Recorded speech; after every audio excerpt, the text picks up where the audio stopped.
maybe? Is that the new one? That's the old one? I don't know what I'm looking at. Yeah. No, that's Giovanni. He's giving money, so I don't think so. I think This is like a replay I'm watching. I'm trying to get to the thing. I don't know where we are. Here we are. Here we go. Okay. Yeah, okay. We're live, I guess.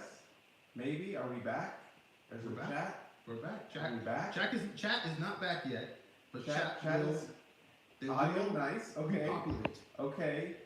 We're going. We're going through new channel. Producer Ryan. Fire. Kind of in the doghouse right now. But if you could tweet out the link, we're back. Turn the audio up. Turn it up. We used to have Lindsay Theory and I Audio had up. on Scout a Turn It Up recruiting podcast. Did you know that, Chris? It's called Turned Up. I think it was called Turned Up Recruiting Podcast, like on a Thursday. Moving in. No, we're good. Okay. Oh wow! Oh my gosh! No, that's too. You're pushing this too close. The audio, they can't. Oh, we have to go through here. Well, no, you're still using that for the recording. Oh, for the recording? Yeah, to record the So podcast. this is for a recording, but Professional. we're talking to that mic. Professional. Better than nothing. I guess. I'm flabbergasted, so I'm going to try to project as much as I can just because... Which is not his forte, folks. Yeah, it's not my forte. What happened? I don't know what quite happened. The audio cut out. Maybe Brett Venables hacked the thing. Ryan was just in the pool or something, and he came back and was just... Yes, as someone pointed out, this is why we call it a two-star composite podcast. One-star host. No star producer. I'm sorry. It's Well, there's only 2 stars. it's only two They get stars. split evenly. Yeah, it gets split evenly. We have to start all over.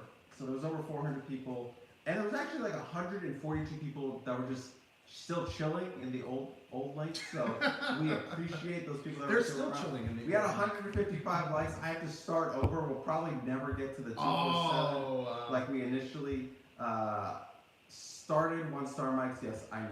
These mics are for show at this point. This is just for the recording. Well, no, this is for the playback. So if you actually catch this on playback, the audio will be better. But right now, live, evidently from what Ryan is saying, you're getting audio from Chris's beat up iPhone 07 or whatever it is. Yeah, it's not the newest version, but that's besides the point. Besides the point, what happened? Gerard was going on a rant, and then we had no audio, and then he started saying that, why don't we just talk about the silent commitments?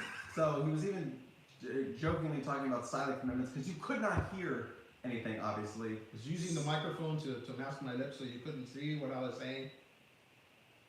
And people want to know about Taylor Tatum because that's what we were kind of bridging the gap to. That's where we were going. Then everything went freaking haywire. So things have kind of gone haywire for USC with that recruitment, it seems. So that's a nice transition of everything breaking down there. So what we know, USC and Taylor Tatum. I'm to fan the flames. This show is already off the rails. So Taylor Tatum, Just number one marvelous. running back in the class. Not a 5-star though, just a consensus 4-star. Not a very weak running back class. So not a 5-star, but the number one running back nonetheless. Took an official visit for USC the first weekend of June. Went very, very well. Michigan, Oklahoma also involved. And Michigan kind of was waving the white flag a little bit. They took another running back commitment out of Bishop Gorman. That is correct. And then Oklahoma was kind of there as well, but USC had all the momentum. You and I felt really, really good about where USC was. A couple crystal balls that come in for the Trojans for Taylor Tatum out of where's Texas? Longview, Texas. Longview, Texas. East Texas. East Texas. Kyle McDonald and Texas running backs, they just go together.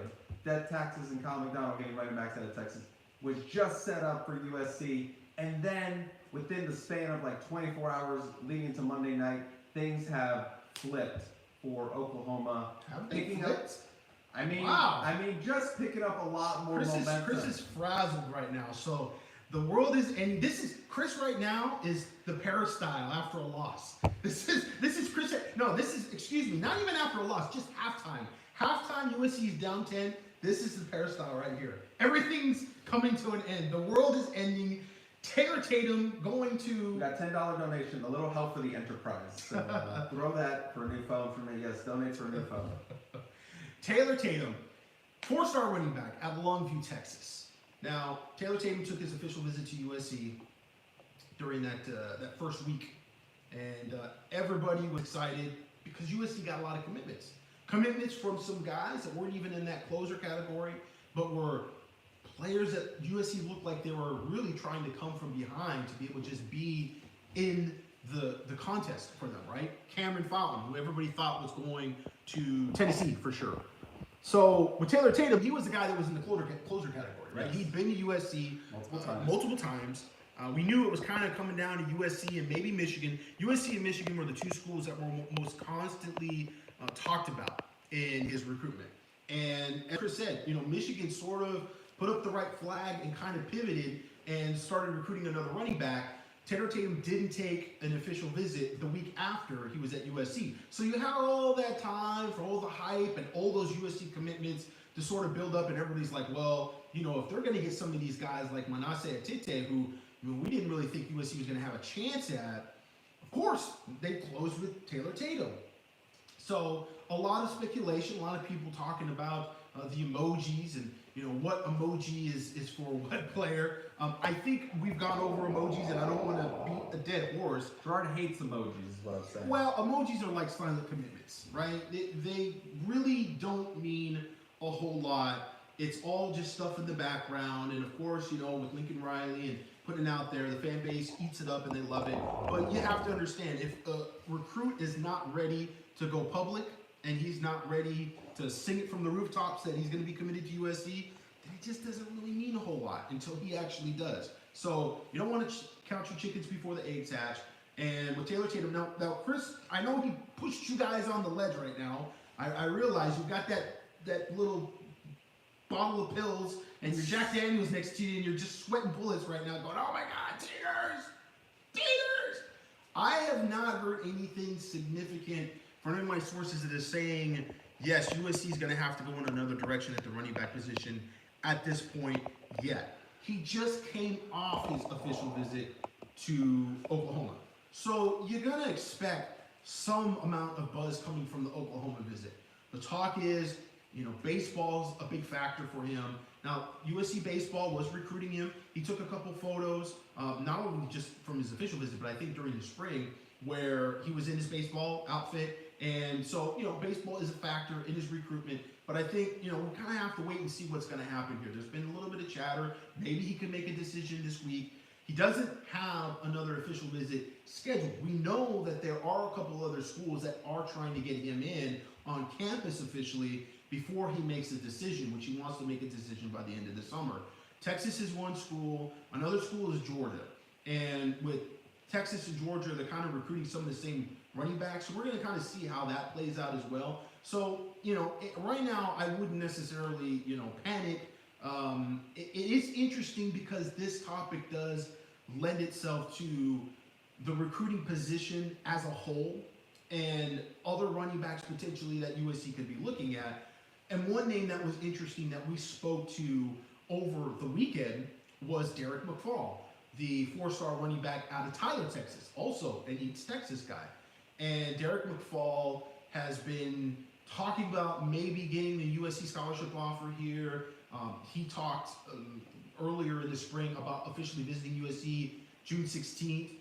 We know Nate Palmer was another kid out of Decatur, Texas, that talked about potentially visiting USC that same weekend. So for me, the writing on the wall there is, okay, that's who USC is going to probably have to pivot towards if they feel like they don't have a shot at Taylor Tatum anymore. And thus far, they've really put, all of their investment in Tatum, and those visits didn't happen.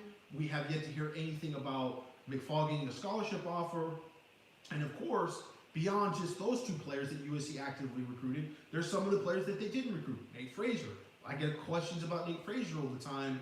Locally, running back, out of Mater Dei, a guy that began his high school career playing cornerback and playing wide receiver at St. Matthias Pius in Downey, very small private school, and then he transfers over to Mater Dei, and it was his first year playing running back last year. He's now in that 5'10", 5'11" range, 210 pounds, ran the 10.58 in the 100 meters this past spring. When it comes to this year and looking at the running back position and looking at the running back room in context, if there was a year where you were going to take a gamble on a running back, you think this might be it.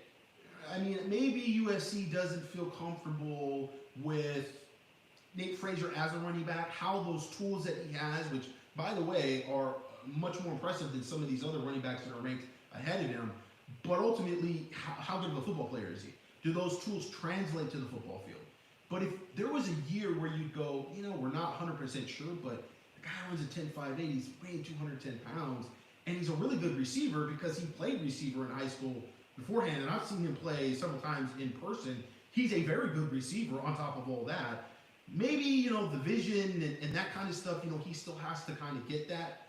But if you're going to take a gamble on a guy, wouldn't this be the year, the cycle maybe? You got two really good running backs in 2023. You got Quentin Joyner and you got Amarian Peterson. Both of those running backs look like they're going to contribute for USC. And if it doesn't work out, you got a transfer portal. Sitting right there. Yeah, you just got Marshawn Lloyd out of the transfer portal. Austin Jones comes back. You've still got Raleigh Brown on the roster. So, I mean, I'm not saying that USC would have a chance at Nick Frazier at this point. Obviously, they've been reluctant to really go after him and recruit him thus far. But this is a year where, it sucks if potentially, and I'm not saying they're going to miss out on Taylor Tatum, but you miss out on the number one running back in the nation. It's a 4-star. Again, not a great year where, the number one player at that position isn't a 5-star. It could definitely be worse. This is not a year where you're dependent on that player coming in and playing right away at the running back position, knowing that he has to be the guy that's going to carry you. This isn't, holy crap, we just lost Lindell White and Reggie Bush, and Chauncey Washington is academically ineligible and off at junior college.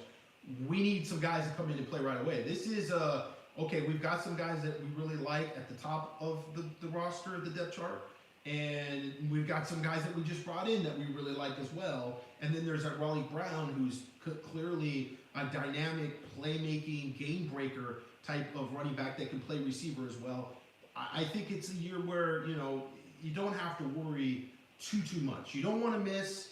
You'd love to get Taylor Tatum. You'd love to just pile up those running backs like Alabama does, because I think to play in the Big Ten and to play at that championship level, you do have to have some depth at the running back position. And they're getting guys that are physical and can break tackles, and that's why Taylor Tatum's ranked number one in the nation. But again, I think you also have to pair that with, okay, but let's look at the bigger picture at running back right now. So USC, as you see it, has not waved a white flag for Taylor Tatum. If we see an offer to one Derek McFall, then you can get on the ledge.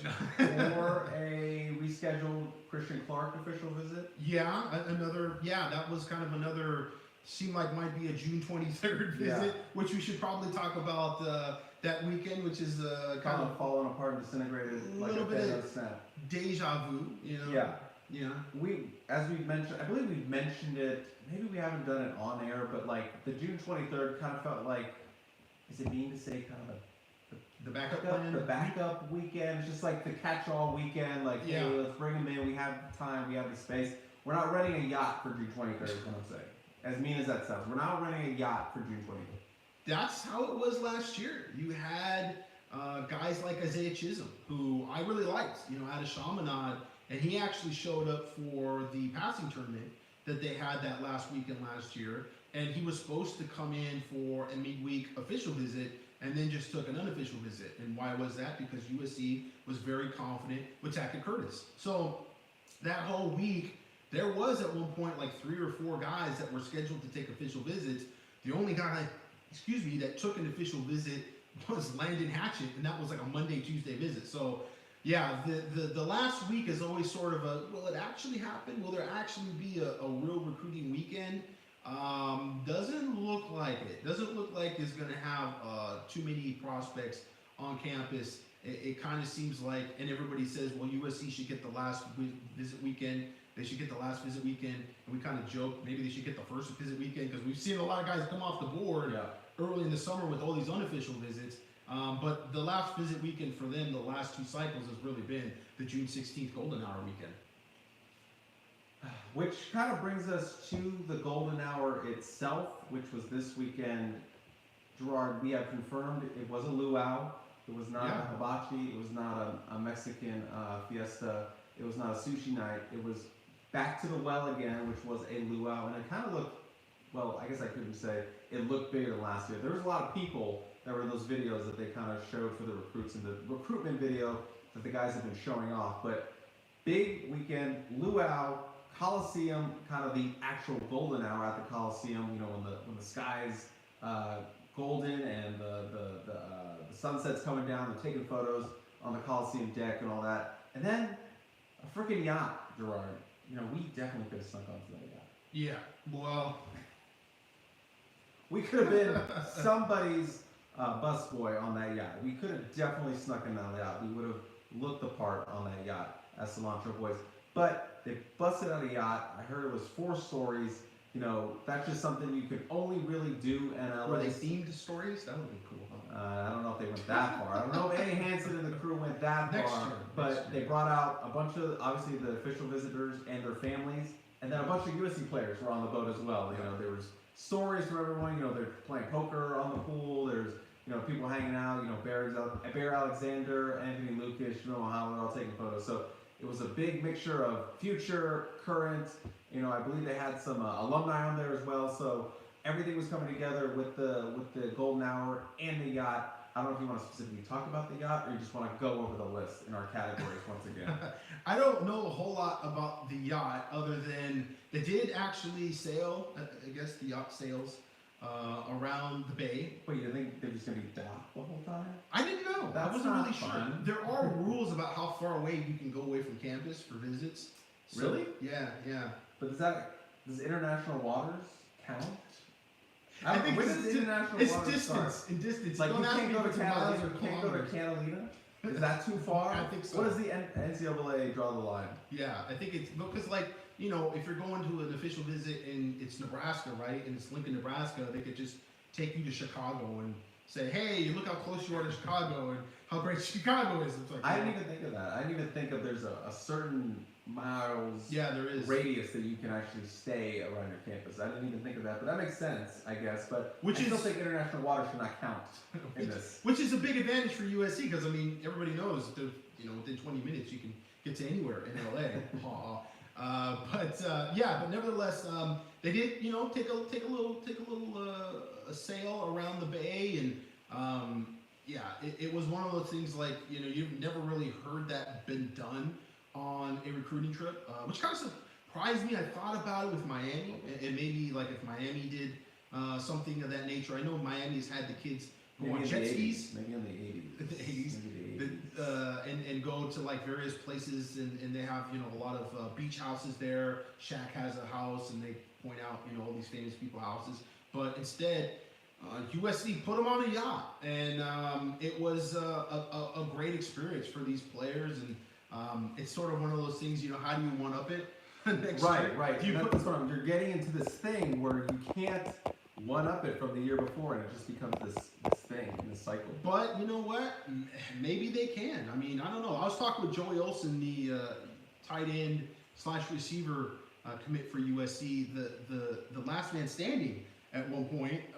He was the only commit that they had. He saw the vision when no one else did. I know, and of all the guys that I would have predicted out of that early group that were committed, I would have said, yeah, Joey Olsen's probably going to be the first to decommit. Did you tell him that? I told him that. What did he say? He was like, yeah, no, man, I knew that eventually it would all come together, and it's just been awesome to see it come to fruition. He was super pumped about that first week, seeing all those commits and everything. He was really, you could genuinely excited that other top players are seeing your vision. Shout out to Joey Ocean. Joey Ocean? No, Joey Olsen. Taylor. And Joey Ocean on a yacht, so it works. But he was recruiting at the Notre Dame game. He was out there. He was going up to everybody and chatting them up. So shout out to Joey Ocean, aka Joey Olsen, doing recruiting. I wouldn't have pegged him as that guy talking to him after he commit. You know, Joey's a dude. He's just very laid back, chill guy. But I think, you know, he definitely sees something special at USC, and he talks about USC with genuine enthusiasm, you know, for what's going to happen at USC, and he's just excited to be a part of it. So I think just in general, you know, he talked a little bit about the yacht and the yacht party and everything, and he just talked about how many guys are going to be a part of the class. And on record, you know, I asked him, so what do you have to say to people about the class? You know, I mean, I asked him, what kind of recruiter are you? You know, what do you say to the guys? And he sort of reiterated that in the update. But then I asked him, I said, what do you have to say to the fans? Because, you know, they're real pumped up. They're excited, just like you are, about all these commits. And he's just like, everybody who can be a Trojan, come be a Trojan. I thought that was interesting wording. Everyone who can be a Trojan, come be a Trojan. And I think he was acknowledging that there's going to be some decisions that have to be made. You know, there's going to be certain positions where there's guys, it's first come, first serve. And whether you agree with it or not, in terms of rankings or what have you, you know, USC is ready to make a move there and move on with recruiting. And so he was excited about the future. He knew that there was going to be more commitments coming. And, you know, he's very solid. He's not got any visit plans. He talked about maybe visiting Oregon, you know, earlier in the spring when I talked to him. But he said, no, sir, I'm done. I'm locked in. I'm going to USC. And, yeah, he was pumped about it. Shout out to Joey Ocean, which will become a meme, I guess, on this podcast as Tater Tatum has and Joey Ocean. But here we are, after the yacht. It's done. We have our categories for our Golden Hour visit that, you know, has become a hit with the fans of this podcast. And it's really been 3 categories this year. It's been closers, wild cards, and the outsiders, kind of, quote, playing from behind. I don't know if the audio from these work, so I just want to try one. And if you could hear it, I know you can barely hear us, but if you can hear this audio, please let us know. One of our favorite ones. Have you made your decision for Christ? We'll see if that actually comes through. But while we figure out if that's a bust, producer Ryan has jerry-rigged. I don't know what's going on. He's doing something. He's trying to get on our good side. He refilled our water bottles for us. It's warm water though, so I don't know. It's pretty cold for me. Oh, really? You got cold water? I got warm water. Oh, that's a bummer for you. I could put a tea bag in my water. Anyways, so let's talk a little bit about these categories. And I think interesting to note, one of the things about these categories is that the traction visits, and that was sort of a thing that we kind of talked about a little bit, we kind of got away from that, right? Because so many of these recruits have taken unofficial visits and they've learned about USC. There's a lot more that they have knowledge-wise from, you know, where the program was and where the program's going. So this, you know, wasn't going to be a recruiting visit like cycle where you had to try to get traction with a lot of these recruits. I mean, they already knew what they needed to know. So it always, you know, it kind of broke down from the first week, even going back, well, maybe the May visits, right? When you had guys like Edward Houston coming in, it's like, okay, that's a guy that's never been on campus. USC's got to try to get some traction there before they can really, you know, try to make a real move with him. But every guy that's been there over the summer, it's either been a guy that you go, okay, USC's playing from behind. Okay, there's a lead school there. Cameron Fountain, right? Tennessee. I always use Cameron Fountain, I know as that example, but he was one of those guys. You go, Manasseh Atete is another one of those guys with Florida State. Clear leader, you know, behind the scenes, and even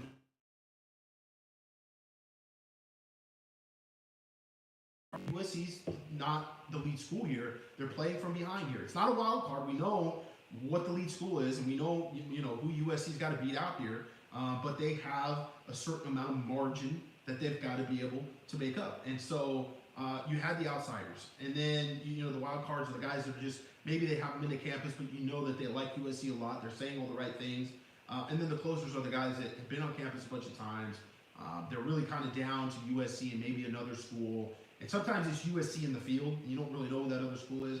But this is going to be the visit that really determines whether they're going to USC or not. So, again, we have those 3 categories. And I think at the top of the list, we talked about last week, and we'll get it, rankings going down. 5-star, Lilburn Parkview wide receiver Mike Matthews. Hearing that he had a great visit. The interesting thing is, at that wide receiver position, you also had the 2 other top wide receivers on the board coming in on the same visit. Long Beach Milliken 4-star wide receiver Ryan Pelham, and Silsbee, Texas 4-star wide receiver Draymond Miller. And so with Mike Matthews, we knew he might take a little longer to make a decision. He still has his visit to Tennessee. He's taken his visit to Georgia. It's a little harder to close a 5-star. It's harder, and the question is, factor-wise, is it first come, first serve? Because we feel like, with Draymond Miller, that's a guy that USC has been the lead school with and have been in a very good position with. It seems like it's USC and Texas A&M, and it's been USC and Texas A&M probably for a little while now. I haven't checked in with Steve Wilfong about LSU. He thought was a major player for him, but I've continually heard Texas A&M, USC, Texas A&M, USC, and we'll have a little bit of an update here in a second about Draymond Miller and Texas A&M. And then Ryan Pelham, who we feel like USC's actually taken the lead for at this point. It was Oregon. His family ties to Oregon. His uncle, Don Pelham, was a coach, very long time linebacker coach at Oregon. And so there's best suits in the game. Best suits in the game. So there's a connection, been there for Oregon for a long time. But USC has, at the beginning of the year, really kind of stepped up their recruitment of him. And I think going into that trip, probably the lead school, and coming away from the trip is lead school. Now, he's still going to Oregon, though. And he's got Oregon this weekend. And so Oregon's going to try to shut the door on USC. The question is, Ryan Pelham maybe do a little emoji behind the scenes to kind of get his foot in the door, lock up a spot. What does that mean if you're still going to visit Oregon? To me, it means nothing, but, to fans, that means something.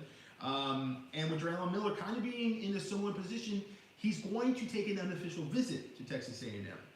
And that unofficial visit, which I believe is happening today, he's going to be there with Ty Anthony Smith, the linebacker who was also on an official visit to USC June 16th from Jasper, Texas. 2 small towns there in southern Texas, kind of near the Louisiana border. I was almost saying LSU border, the Louisiana border. So those guys have become close over the process, and it stands to reason, being from kind of equally small towns. They're both going to be on campus today at Texas A&M. They have a big 7-on-7 tournament, the state tournament, that's going to be in College Station. It's not on the grounds of the University of Texas A&M, but it is in College Station. College Station is probably about as big as Palm Springs. And so it's about, probably a 5-minute walk from campus.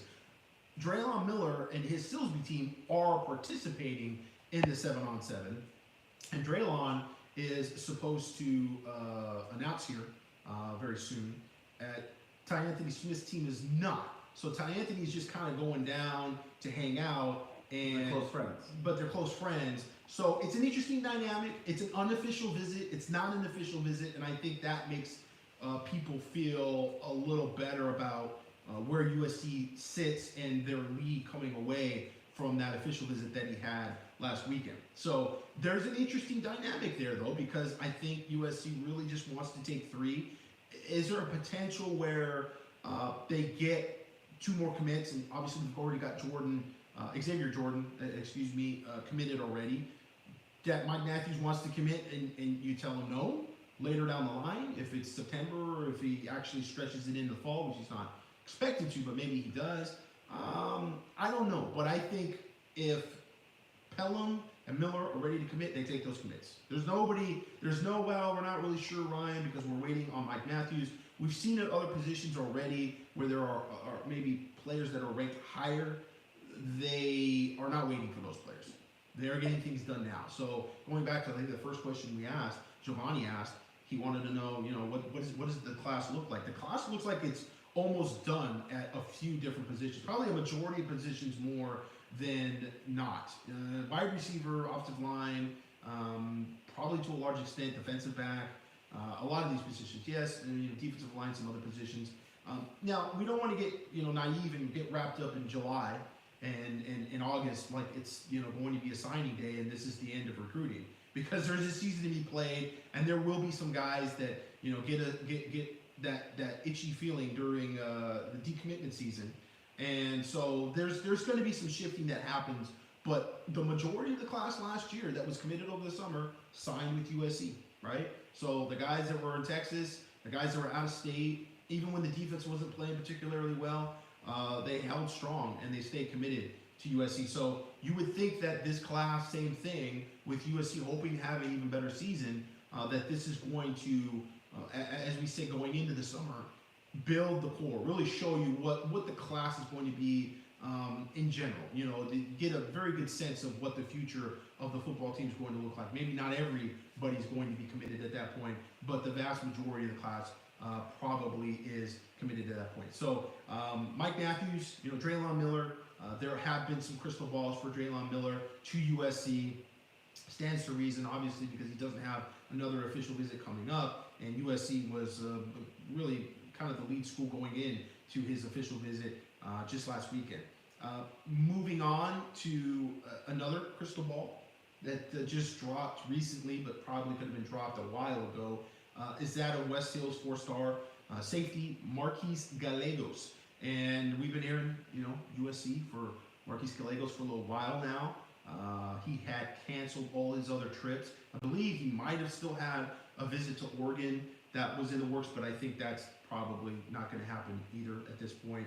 So right now it's, USC's the only school that's gotten an official visit, kind of writing on the wall. He, like I said, has gotten at least one crystal ball. Is there more crystal balls or just the one? I believe it's just the one right now. Yeah, it could be others, but nevertheless, looking very good for USC. The safety position, which is very interesting position, how it's evolved here, and we'll probably get into that a little bit more in the podcast here if we're still on the air at that point. We talked a little bit about Ty Anthony Smith, and another guy that we've been kind of beating the drum with him in USC. I've gotten the vibe for quite a long time, going back to his unofficial visit to USC, that USC was the lead school here. Last weekend, there was some talk, though, that Texas was really making him a priority and kind of like their number one guy. Tackle Curtis treatment. At middle linebacker, yeah. It was like, hey, Dylan Raiola treatment, really. Yeah. And I don't think it matters. There's been, some talk, he's from a small Texas town, and, the vibe in Austin, you would like a little more. He's supposed to be in Austin right now for his official visit. And as we reported on the Peristyle yesterday, he says he's going to be in College Station instead, just to hang out with Draylon Miller, even though his team is not a part of the 7-on-7, to my knowledge. So, again, writing on the wall. You think so? I mean, yeah. I mean, just kind of, we talk about actions and what they mean. Speak louder than words. In recruitment, not always the case, but in this case, I think that's a pretty loud action, and have to take note of that, of not going on your Texas official visit and going to College Station instead just to hang out at the Texas State Championships. Yeah, interesting there, and we'll see. Maybe Texas is able to get them up later in the weekend. Who knows? We'll keep an eye on that one. But it's looking real good for USC right now. Another guy with some crystal balls that have gone USC's way. Gaithersburg, Maryland, 4-star defensive end / edge rusher, Jalen Harvey. From your neck of the woods, sir. Yes. Haven't been able to get him on the phone. Haven't really been able to get any kind of full interview or reaction from his official visit. We know that he liked USC a lot. From other sources, it definitely seems like it's USC versus getting away from home and mom just being comfortable with him leaving home. And he put out a top 5. I don't know what it was. I just know that Penn State and USC are kind of at the top of the list. What was it, like Maryland and Duke in there or something like that? Don't just throw Maryland away. But yes, they were on there. They were on there. What was the other school? I feel like Duke was in it. Anyways, nevertheless, we're trying, man. We're grinding. We're blowing up his phone. Jalen, please pick up. But sometimes Tennessee and Florida. Oh, okay, random. All right. Tennessee and Florida. We'll have to see if he takes a visit to Tennessee or Florida. I don't think he's officially visited either of those schools at this point, but he's been pretty quiet. He was pretty quiet after his Penn State visit. Ironically, got a bunch of crystal balls, I think, after his Penn State visit. A lot of people thought he was going to commit to Penn State and not actually officially visit USC. He did officially visit USC. So USC is still involved there. Arlington, Texas, 4-star offensive lineman Marcelles Williams. And Mackay is a guy that coming in, a lot of people, I feel like it's mostly coming from USC circles, felt very good about him.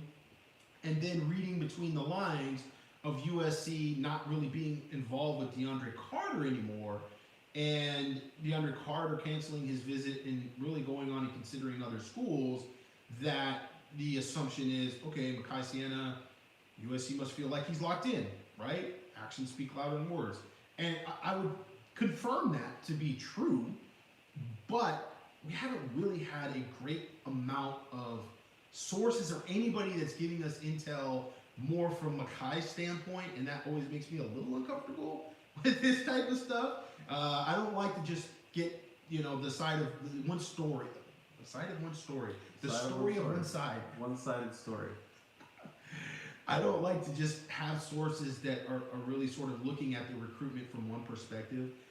His mom runs that deal, and he's going to go where his mom wants him to go. And that's basically all that I've gotten thus far. I think USC's in a good position, but we'll see. We'll see. He's not committed right away, isn't committed yet. And, we'll see if...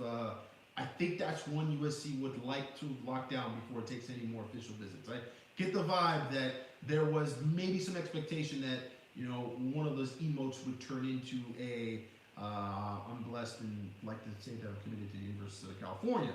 So we'll see on that one. That one has been, like I said, it still sounds good on our end, but I would like to have some sources closer to him that give a clear vibe of kind of, what he's doing and where he's going. And just a note on Mackay specifically, talking to some Texas guys, they have told us that kids out of Arlington and recruits out of Arlington are notoriously super hard to get a hold of. They do not talk to reporters.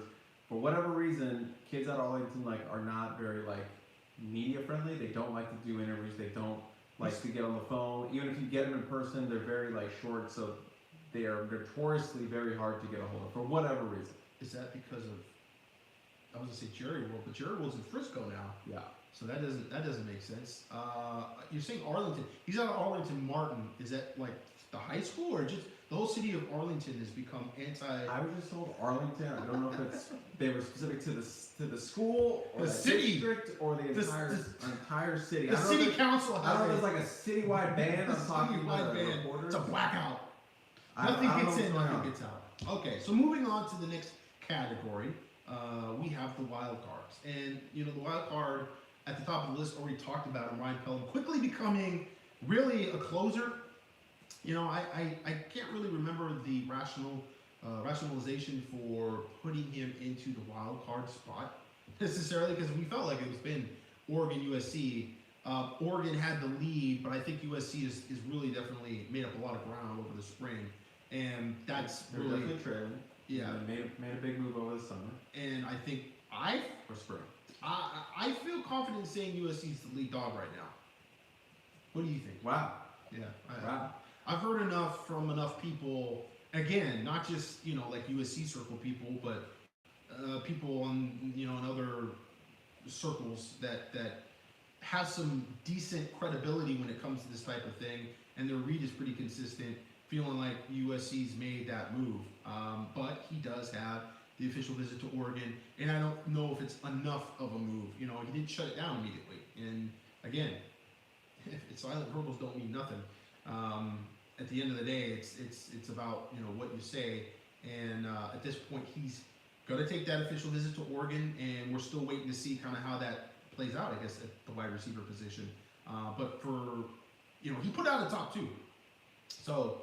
It's closing time for the Ducks. USC is top 2. Will they be 2?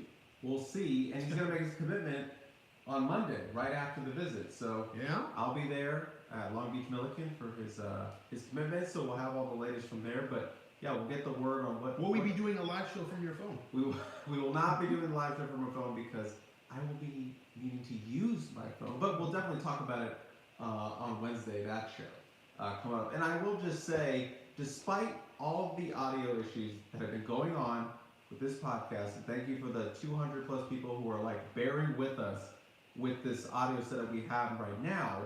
I will say someone was still able to hear Ryan cracking a beer in the background, which was just, you know, for whatever reason, just like the real like piece de resistance of this. Is that the new sponsor? No, the Mango Card is not the. If they want to be, go ahead and you can get on the train of this highly professional podcast. You can get on the board with that. But I just wanted to point that out because it is so. Train wreck. Get on this train wreck. But thank you. I just wanted to add that beer cracking is still very audible on this. We are podcast. not, but the beer cracking is. Yeah. We also have in the wild card spot only Maryland 4-star defensive end Darian Mayo. Also guy. from Ryan. Yeah, which has not helped us very much get any of these kids on the phone. Christian Trevino. I mean, You got to go back home. You got to get some of your familia. you just want me to fly back for a week and stay out there and just make a round? Yeah, just show up at places. It's like whatever spectrum there is in Laurel, Maryland. Their shops, their main strip mall, and just hang out and or just go to high school. Yeah, I'd rather just do the high school instead of loitering at random locations in my hometown. So that might be more fruitful. But another edge rusher. Yeah. And like An edge rusher, but a guy that maybe grows in. interior at 6'7", Yeah. 200, 70 pounds. 50, 60? 50 pounds. Yeah. He's grown quite a bit Yeah, since yeah. we've last seen him on So he is being really quiet. He put some stuff out on social media. today. Today. Everybody committed, which we have to address in the part one of this show. It's like, no, we did not commit. We're just showing off Yeah. some of the visuals from his visit. Yeah, so we're again continuing to work on these guys. It's one of those things. It was also a weird weekend because it was Father's Day Sunday, and so you're making calls, but at the same time you're trying to respect people's time and don't want to be too Family pushy time. with things. And so yeah. I mean, I'd love to let these kids completely decompress and give them days before talking to them, but we know that you guys want updates yesterday, so it's one of those things where you kind of you're trying to juggle that, and get something. Because I mean, a great example of that, Cameron Fountain. I called him as he's like leaving USC early in the morning, right? And it was a decent interview, and he had some good things to say about USC. But from that conversation, I absolutely did not get the vibe he would be committing to USC less than 12 hours later. Again, I joked I should have been talking to his mom, which was much more gung-ho about the visit than he was talking to him. But it is one of those things where, a little more time maybe passes and he has more time to reflect and kind of absorb everything that he did and experienced. But again, you guys want updates now, so it's one or the other. So we'll see, if we're able to get Mr. Darian Mayo on the phone, or Brian Doan. Again, local guy, he's out in Jersey, has good relationships with most of these players. Sometimes it doesn't matter. They just don't really want to talk about it. And it's more, blank flows downhill. When you say something about a school, sometimes it creates this like avalanche, this domino effect of other college coaches getting all crazy and weird and like, oh no, then they start blowing up your phone because you said some nice things about USC. Or you said nice things about Tennessee, or you said, you know what I mean? Like, I haven't seen any direct quotes talking about Taylor Tatum's visit to Oklahoma, right? Now, is that because he just, doesn't have anything good to say? No, probably not. He probably has good things to say, but maybe it's going to cause, USC to blow his phone up. Maybe it's going to cause one of the Texas schools to blow his phone up. So you have to understand from that standpoint as well. Sometimes kids like to lay low because the college coaches themselves read these articles, they hear things, and sometimes, they panic. And they start, calling, and they have relationships with these coaches, and it's hard for them to say no to these coaches. You can only say yes to one school, one group of people, and you have to say no to a bunch of people. So it's difficult for 17-year-olds. And trust us, they have staffers reading the articles that come out. Yeah. Like someone's job is to just, not their only job, but part of their job is to look at every visit recap and see what the kids are saying after their visits. So. And the final guy that we had on the wild card category for the visitors that were in at USC last week, and the San Mateo Junior College 4-star defensive back, Sione Laule. So people are kind of obsessed with because he's a 6'4", nearly 200-pound cornerback.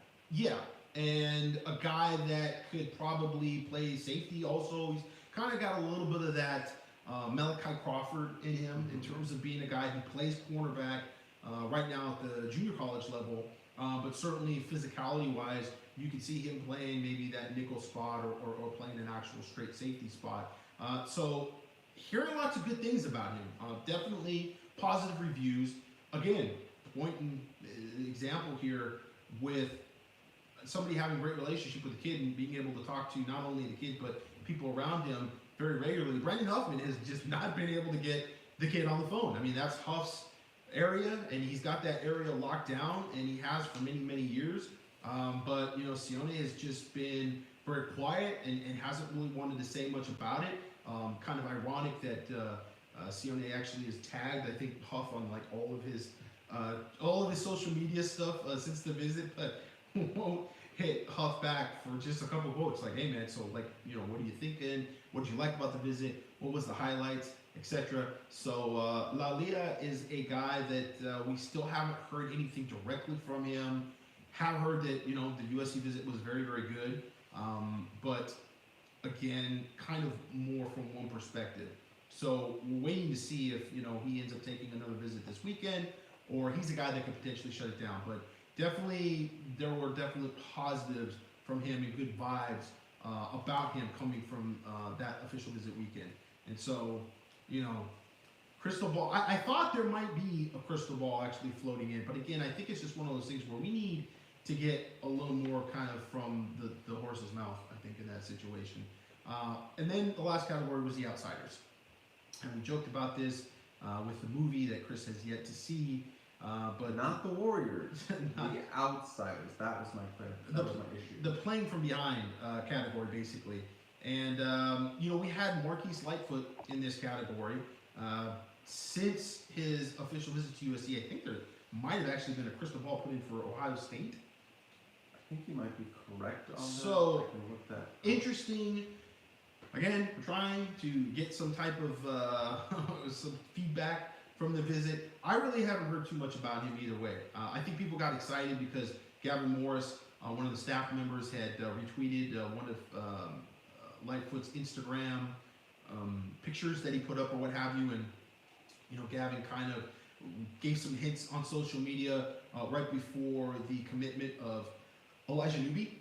So there was like, is Marquise telling us something? Yeah, Marquise Lightfoot, one of those guys. I don't have any information for that to be true.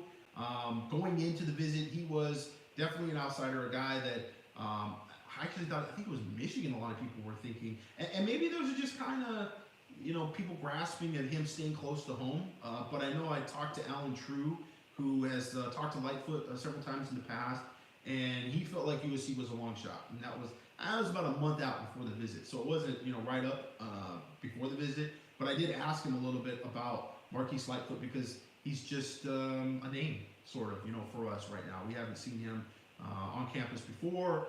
I haven't seen him on any events. And so, according to Alan, at that point in time, yeah, he was definitely not expected to go to USC. But, as I said before the first week of official visits in June, that's what visits are for. They can turn the table with recruits. Cameron Fountain, his mom was such a big factor in his recruitment, and she'd never been to USC. He'd never been to LA. And so, that's really where it becomes more of a wild card than anything. But you figure that the local schools that they have been to multiple times have built that relationship up, and everybody's not just assuming. I think, unfortunately, and this happened with like Jason Mitchell, I think is a great example of this, the safety prospect out of St. John Bosco. His dad went to USC. He loves USC. A lot of people just said, hey, when he reclassified, he's going to USC. I was flat out told him USC's not ready to take him if he reclassified. They're still trying to figure out where he was going to be in the 2024 class. And then, it came time to be in the 2024 class in official visits. And he told us, probably that June 16th visit weekend was going to be the weekend. End up not being a part of any visit weekend. And so, it's one of those things where sometimes, people, you get easily can make assumptions just based on sort of the either there's a lineage there with parents, or there's just that sort of pattern of, hey, he's been to this school this many times, he must really like this school and have a really good relationship with those coaching staffs. But you always have that, but he hasn't seen anything else. And with these kids, when they go somewhere else and they see stuff for the first time, that's obviously going to impact what they want out of college. Sometimes it's like when I talk to kids, what questions do you have going into the visit? And often the questions they have going into the visit are one thing, but then coming away from the visit, they have other questions because they've seen things they didn't even think could be possible or true or were interesting or were important. And then all of a sudden it's like, dang, I never really thought about that academically. I never really thought about life after football and networking. I never thought about marketing. There's different things that they get from an information standpoint on these visits that sometimes change the priorities of what they want in a school. So, all these things are what come from official visits, and nowadays kids can take an infinite amount of official visits, which is another dynamic that's going to be something we have to just kind of watch and see. This is another instance of me thanking people that have stuck around to watch us despite the audio issues. I like doing the hashtags, for the hours that have passed. Obviously, this one's a little bit different because our time. Listen, if they stuck through the audio issues, then they're really a part of whatever gang. If you stuck through, part one, the audio dysfunction right there in the middle, I want to hashtag AudioGate2023. And then also, if you feel so inclined to do a hashtag Fire Producer Ryan, that would be also acceptable if you're still in the chat. Just looking for a little bit of engagement there. Hashtag whatever his beer is called. Was it called Cactus Jack? Mango Cart. Hashtag Mango Cart. And it has to be more specific than hashtag AudioGate. AudioGate seems like it could be a lot of things. It needs to be a little more specific. So I feel like hashtag Mango Cart is kind of a... Hashtag Mango Cart? If you know, you know. If you know, you know. The only thing that was picked up by the audio of this one. So you just ran down the Golden Hour visitors. That's about, unless my count was wrong, that was 12 kids that you ran through. You said 50% is a great number when you have 4 kids, you have 8 kids, you have 30 kids, you have 20 kids, whatever. 50% is a great number. 6 for this might actually be low, obviously, just from the counting of the kids we talked about. 9 seems very doable from this Golden Hour visit. Obviously, it's a little bit smaller than last year, of course. It was a little more concentrated. They had more commits coming into the visit, so a good amount. We're not counting the commits that were the 3 commits that were on the visit as well. So that makes it 15. And that's but that does count. I mean Sure. You have to look at the number, like the number, the total number. You're not just looking at the number of uncommitted guys that you have during the visit, and then half of those. It's really just in general the total number of guys that you have that come in during the weekend, and sometimes it's supplemented by verbal commitments, guys that have already been committed. And last year they had 24 recruits come in on that Golden Hour weekend, and they got I think 13 was the number that they ended up getting. So it was more than half, which I think in most instances, most contexts is definitely a win. That's a successful recruiting weekend. And the more kids you're bringing in, the more successful it is to get half of them. Because it's just you got a lot of commitments coming if you got a lot of guys that are going to be on campus. So you're saying 9 out of the 14 you thought? What was that? What the number was? That was kind of my number. We're talking about Draylon Miller. You already got Marcelles and Jason on the board, so that's 2 for you there. You got 5. You got 5 right now out of that the 15. If you're counting the guys that were committed coming into the weekend. well, if we're counting that, but you have Draylon, Marcelles, Jason, Gallegos, Anthony Smith, we feel good about. You know, Jalen Harvey's also up there. Ryan Pelham, as we noted, we feel like USC is in the lead there. Sione Lelea, that is also another one up there. And then Makai, you know, the enigma that he is, that gives us, you know, close to that 9 number. And I think the 9 number is pretty good. Yeah, for sure. I can see 9 commitments there potentially. Again, there's going to be some jostling at the wide receiver position and see how that sort of plays out. If Mike Matthews, you know, kind of shocks people at this point. I would not be shocked by Mike Matthews committing to USC. I think he's had a very good relationship with USC. There's other schools there, obviously, and the competition is tough. You know, he's got Georgia, he's got Tennessee, he's got Clemson. There's quite a few schools there in the South that are recruiting him very, very hard. But I think USC has done a very good job really hammering home how he fits into their offense and how he would be unique as an offensive player. And that was something that I think from Jump Street, they approached the recruiting process with him, having a vision offensively for him. But nevertheless, you know, even if they strike out on Mike Matthews, you still got Draylon Miller there, and you've got Ryan Pelham, and you already had Xavier Jordan committed. And that's a very good threesome that you're stacking up against the threesome that you signed last year just out of high school, Zion Branch, Makai Lemon, and Jacoby Lane. And so, you know, you've also supplemented it with the recruiting portal and getting guys that are transferred in, like Dorian Singer. So, yeah, it's another one of those positions where USC is doing championship-type things, okay? That's going year in, year out, stacking those positions, not making excuses. Oh, we got such and such last year. That is the Clay Helton era of USC football. If you want to be in the college football playoff and you want to win games in the college football playoff, then you better be doing what these schools like Alabama and Georgia and Ohio State are doing. And every year you bring in new players that are good players and you stack that depth. Stack. That has been a primary message. Always be closing. You want to win championships? Always be stacking. Always be stacking. Gerard, that kind of brings us to the end of the first half. Technically, I guess the third part because of our unexpected break with the audio issues. Is there anything else you want to add about the Golden Hour, maybe the yacht, before we take, I guess, a fake break and go into the second half of the show? No, not really. I think I'm not really sure what the break is actually going to be like. I'm just going to play the megaphone break, and then we're just going to sit here for like 10 seconds. Yeah, we can't really take a break. Producer Ryan just came out shirtless, wearing his trunks. He decided to come in. He's got his resting towel. audio. Now he's going to go dip off at a well-deserved pool dip. I think we're being ditched at this He's point. about to crack open another beer. Can he do it? This will send us to the break as he cracks open another beer. Yeah, look at that. And with that, I'm going to take our fake break. We'll be right back.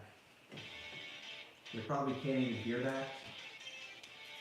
Yeah, I don't know if they can hear that. They can hear it on the podcast. The fake break, Fake which break. is the usual break for us, is Right.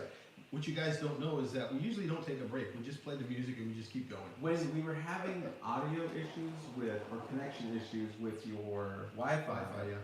then it would get kind of Rough. If dicey, and we better. would have to actually take a break so I could figure out where to make the corrections and stuff like that. But it's been actually very nice. Knock on wood lately. But I'm a little worried because you do the show from I do a the show all garage, the time. from your garage, and it's gonna be sweltering hot. In the summer. Oh, it's always sweltering hot. Yeah, no, Yeah. I sweat it out. It's a nice. I don't have to be on camera, so it doesn't matter. I'm just sweating profusely, but it's like, you know, like a little workout. I don't mind sweating. You know, I put some work in for the site. These people pay for me to sweat and to work and grind, and that's what I do for you, the Put Parasite. some blood, sweat, and tears. But there are some filthy casuals that are. Blood, sweat, and tears. Just no audio for this podcast. Elite 11 was in town. As always, it seems like it's always in Southern California. Is it never not in Southern It's California? never not been.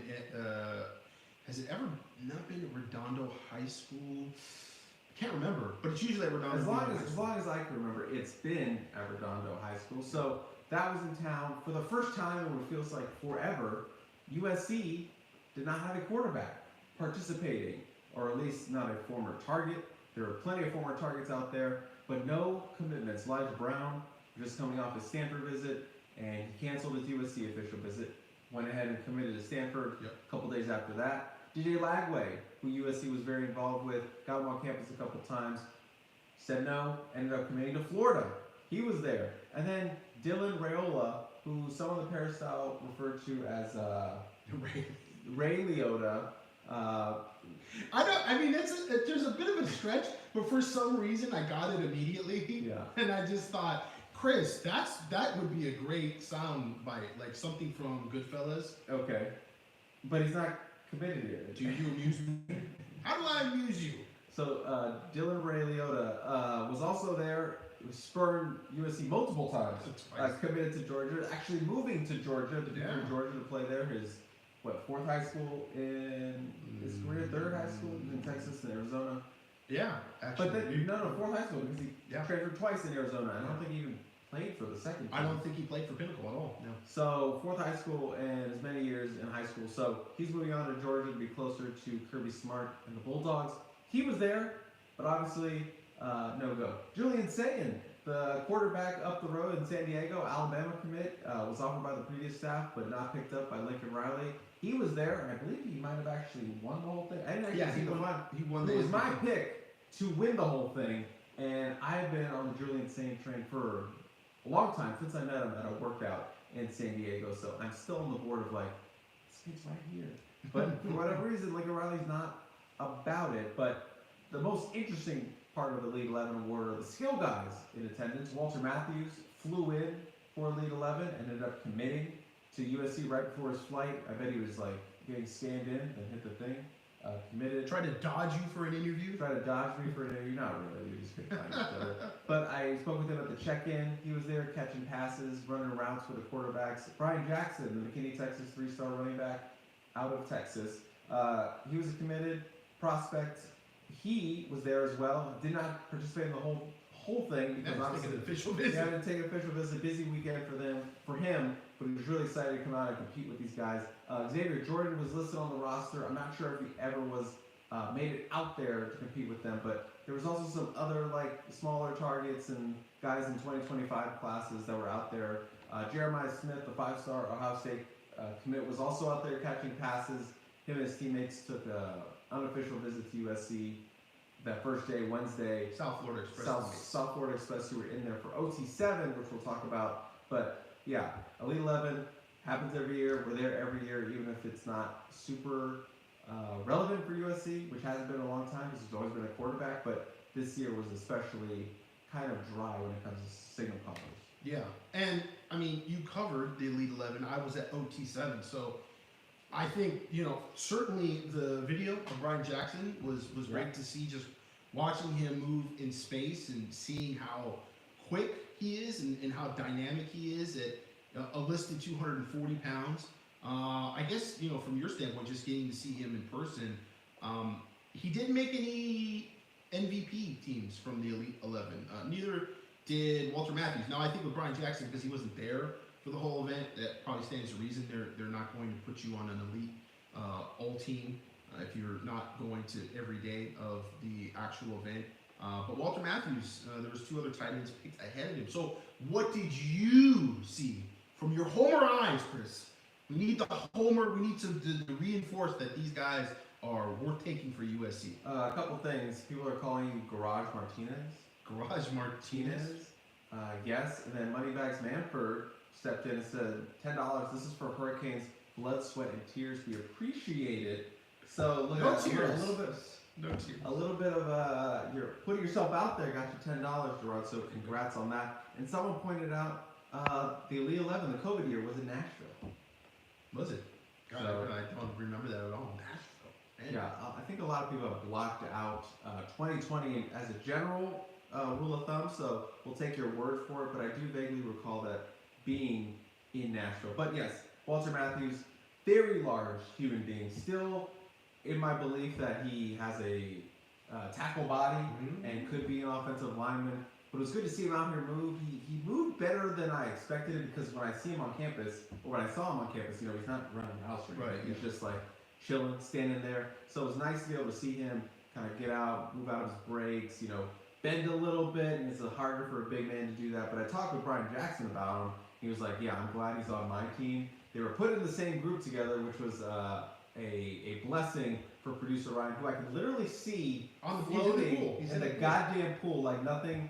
I wonder if he's watching us right now. He's on the phone. He might actually be watching us. Probably not. Probably not. But he was lucked out, producer Ryan, because he was filming these guys and they were in the same group, so it was easy for them to do. But I was talking to Brian Jackson. He's like, yeah, it's very surprising to see a big man move like that. And a big man that size should not be moving like that. So Walter Matthews was a little more athletic than I had given him credit for. So props to him. You know, still not as fluid as a guy like Juice Robinson, obviously. Right. He's a high-level athlete like that. But Walter Matthews can move a little bit. You know, they didn't really, like, test him deep. I'm a little disappointed that Walter did not participate in the rail shot challenge. I think he only did one rep at the end. Maybe they considered it cheating because he's so tall there at the end. And then Brian Jackson, you know, I heard a lot of people, obviously he's a bigger body running back, more of a power kind of guy. But you said one of the famous quotes from season 1 of the podcast was that Brian Jackson is actually bigger than Sam Green. Now I think he's smaller than Sam Green. Oh, okay. Is that because Sam Green has gotten bigger, or just because? I think Sam Green has gotten a little bit bigger, and Brian Jackson has slimmed down a little bit. Okay. He So seems you like think he's 240 anymore? I don't think he's 240. I would say 220. Oh. I would say that. So, with that being said, I thought he moved really well for his size. I was surprised by how, you know, he was doing kind of those, you know, those routes running backs run where they kind of jump in the air midway through. Like they get a high point in the air. They have a high point. Yeah. So he was doing a lot of that, and I thought he looked really good. There was a stretch where I was trying to get a video for YouTube, or not YouTube, Twitter, but every time the pass was either too high or just way off, or it was hit him in the hand. So it wasn't a great stretch where I was trying to get a video, but there were some early passes where he looked really athletic. Good job high pointing the ball. Looked like he can get up in the air, jump a little bit. So showed a little bit of athleticism, because obviously we're not watching him run through the tackles or anything like that. Out there in his running backs are always that's a difficult against air non-contact camp to really make a great evaluation. You're only going to put so much into an evaluation of a running back at a camp. I will say, just watching the video that we shot of him, just the ISO film, he does change direction very quickly for a guy that big. Yeah.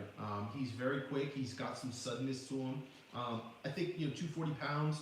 You start to think, could he be an H-back? Is he a guy that you slip in there and you do a little Tabo sort of thing maybe, which USC is kind of experimenting with that going forward. All the H-backs that they had last season were all just converted tight ends, so they're all very tall. Normally your H-back tends to be a little shorter, a little more agile. We kind of talked about the attributes you have to have in the passing game, because a lot of times you're going to end up in the flats and you got to turn and catch that ball in your shoulders and your hips and everything, and then you got to get upfield quickly. So with the H-back position, you tend to need a little more agility, and a guy that has some experience playing the running back position really helps. And so that's where Cade Eldridge comes in. He played running back even though he's 6'4", 235. And Brian Jackson slimmed down is interesting, because then you're going, okay, well, maybe not so fast. Maybe he is just playing straight running back. But nevertheless, I thought it looked really good. I mean, I didn't see anything from that film, again, catching the ball, just his movement, his running, that made me think, that's maybe a little bit of a reach for USC. I think that's a nice get for USC, a big back that, again, shows a good bit of footwork and suddenness that you don't normally see from guys that are that big. Just want to point out we have a $20 donation from Richard Ward. I hope I said that right. Thank you very much, Super chat. Keep up the great work. Hashtag Mango Cart. Mango Cart. Hashtag Mango The Cart. Mango Cart incident. The Mango Cart. Too many Mango Carts for Ryan. Too many Mango Carts for Ryan. But yeah, so those are kind of my observations from those two guys. So those are two guys, we wouldn't normally get to see. So I'm excited that we were able to get. Brian Jackson was just a kind of a random.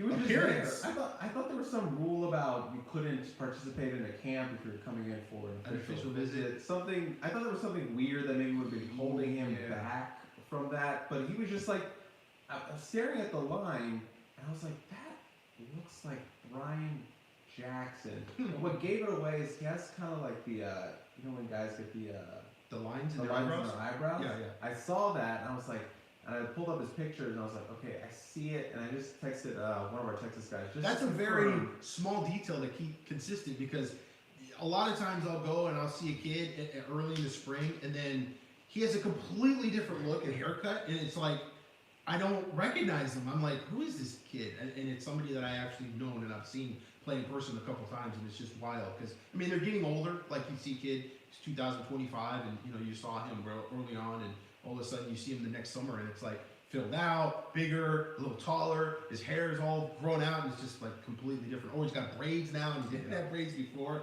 So that was a good call by you, seeing him and being able to see him early and get some decent video for the boys and girls at home. So interesting that we got to see the Elite 11, and going almost simultaneously, there was some overlap there on Thursday. You had the OT7 camp, or passing tournament, I should say. Championships, which Chris covered in Phoenix. Was it Phoenix or Vegas? Vegas last summer. And it's fun. It was well run. It was bigger last year. I think it had a little more talent. It was in July, and for whatever reason, they decided to do it in June this year. And obviously, the 2024 class are all taking official visits. So you really didn't have any big time 2024 kids there. Outside of, Jeremiah Smith was one of the biggest. We talked to him at the Elite 11 registration, which, he was there earlier in the week because it started a day earlier, and no interest in USC. No, they're there right now. They're for USC. He had some connections there and some things, and actually maybe some feeling like he was going to be welcome maybe a little more. There would be a bigger deal for having him on campus. But I think USC is basically focused on the players that they were bringing in that weekend at the wide receiver position. Don't want to waste time or resources. And yeah, they don't want to spin their wheels. And they felt like that one was basically spinning their wheels. So we did see Jeremiah Smith both at Elite 11 and OT7. I can tell you, he's great. He's a very good player. Filled out quite a bit. I mean, I don't know if you noticed, but we're talking about how players, look different. And he's got like braids, and he's like bigger. He's not as kind of scrawny, kind of skinny kid last year when we saw him at Pine and he's definitely filled out a bit. We saw him go up against the Trillion Boys. That was the first game that they played in the OT7 tournament, and he had some matchups against some 2025 cornerbacks, both Devin Sanchez out of North Shore in Houston, and Dejon Lee out of Mission Viejo here locally. And he diced up Dejon Lee on a couple of plays. Didn't actually get the ball, but nevertheless, with those routes, Dejon was, I think, a little bit overwhelmed, and he was like, whoa, this dude's fast and he's big. I don't really know how to handle this. I don't see a lot of guys like this. Devin Sanchez had a better outing against him, clearly just a little more comfortable. I don't know if it's just because he's been to multiple camps and maybe he's seen some of those guys before, but he just knew how to play Jeremiah Smith a little better. Not to say that Dejon had a bunch of catches against him, but again, it was even some of those routes where, if the ball was thrown to Jeremiah Smith, it would have been a catch. Not so much against Devin Sanchez, who actually had a PBU to win the game against South Florida Express in that first game of the OT championships. And so it was a 50-50 ball in the end zone. He read it perfectly. He never got into a turn and run situation. He got into his back pedal and he faded right over to that corner of the end zone, and it became a jump ball, and it was a good play to be able to knock it away. Devin Sanchez does have a scholarship offer from USC. He is I think he's listed at like 6'3", 190 pounds. He is definitely all of that. Very well built, another big cornerback, and a guy that took his first unofficial visit to USC, was eager to check out USC, growing up, loved Adoree Jackson, but really at this point in time couldn't say enough good things about Ohio State. He had been to Ohio State already. He's actually gone to Ohio State from the OT7 tournament to the Ohio State camp. So Ohio State, the Buckeyes lead for his recruitment for sure. We didn't unfortunately get to talk to him after the unofficial visit to USC. It probably it might have moved the needle for him for a little bit, but it felt like he was already on his way to being a Buckeye. Like, he was very clearly excited. In fact, he opened up the interview when I asked him about that last play against Jeremiah Smith. Like, listen, man, you're a young guy, 2025. He's the number one wide receiver in the country. Like, what's going through your head? Kind of take me through your eyes at this point of the game. And he talked about it, and one of the first things he said is, hey, man, you know what? He's one of the best receivers out here. He's really the best receiver out here by a good margin. And hopefully, you know, if everything comes together, we'll be teammates and suit up with each other in a couple years. So that was kind of like right out of the gate. So I said, okay, so you really like Ohio State. And indeed, he does. So USC, you know, this is a little bit of an outsider situation. They've got lots of time. But I think when you're talking about those two cornerbacks, it's definitely Dejan Lee is the guy that USC has the better shot at. And I would say USC has the best shot at. Lee is going to take an unofficial visit up to Oregon here this summer.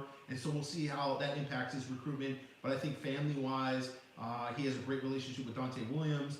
And USC is kind of the team to beat for him right now. He's 6'4", 180, 185 pounds, very raw still, just still getting into, you know, how to use his body. He's very long.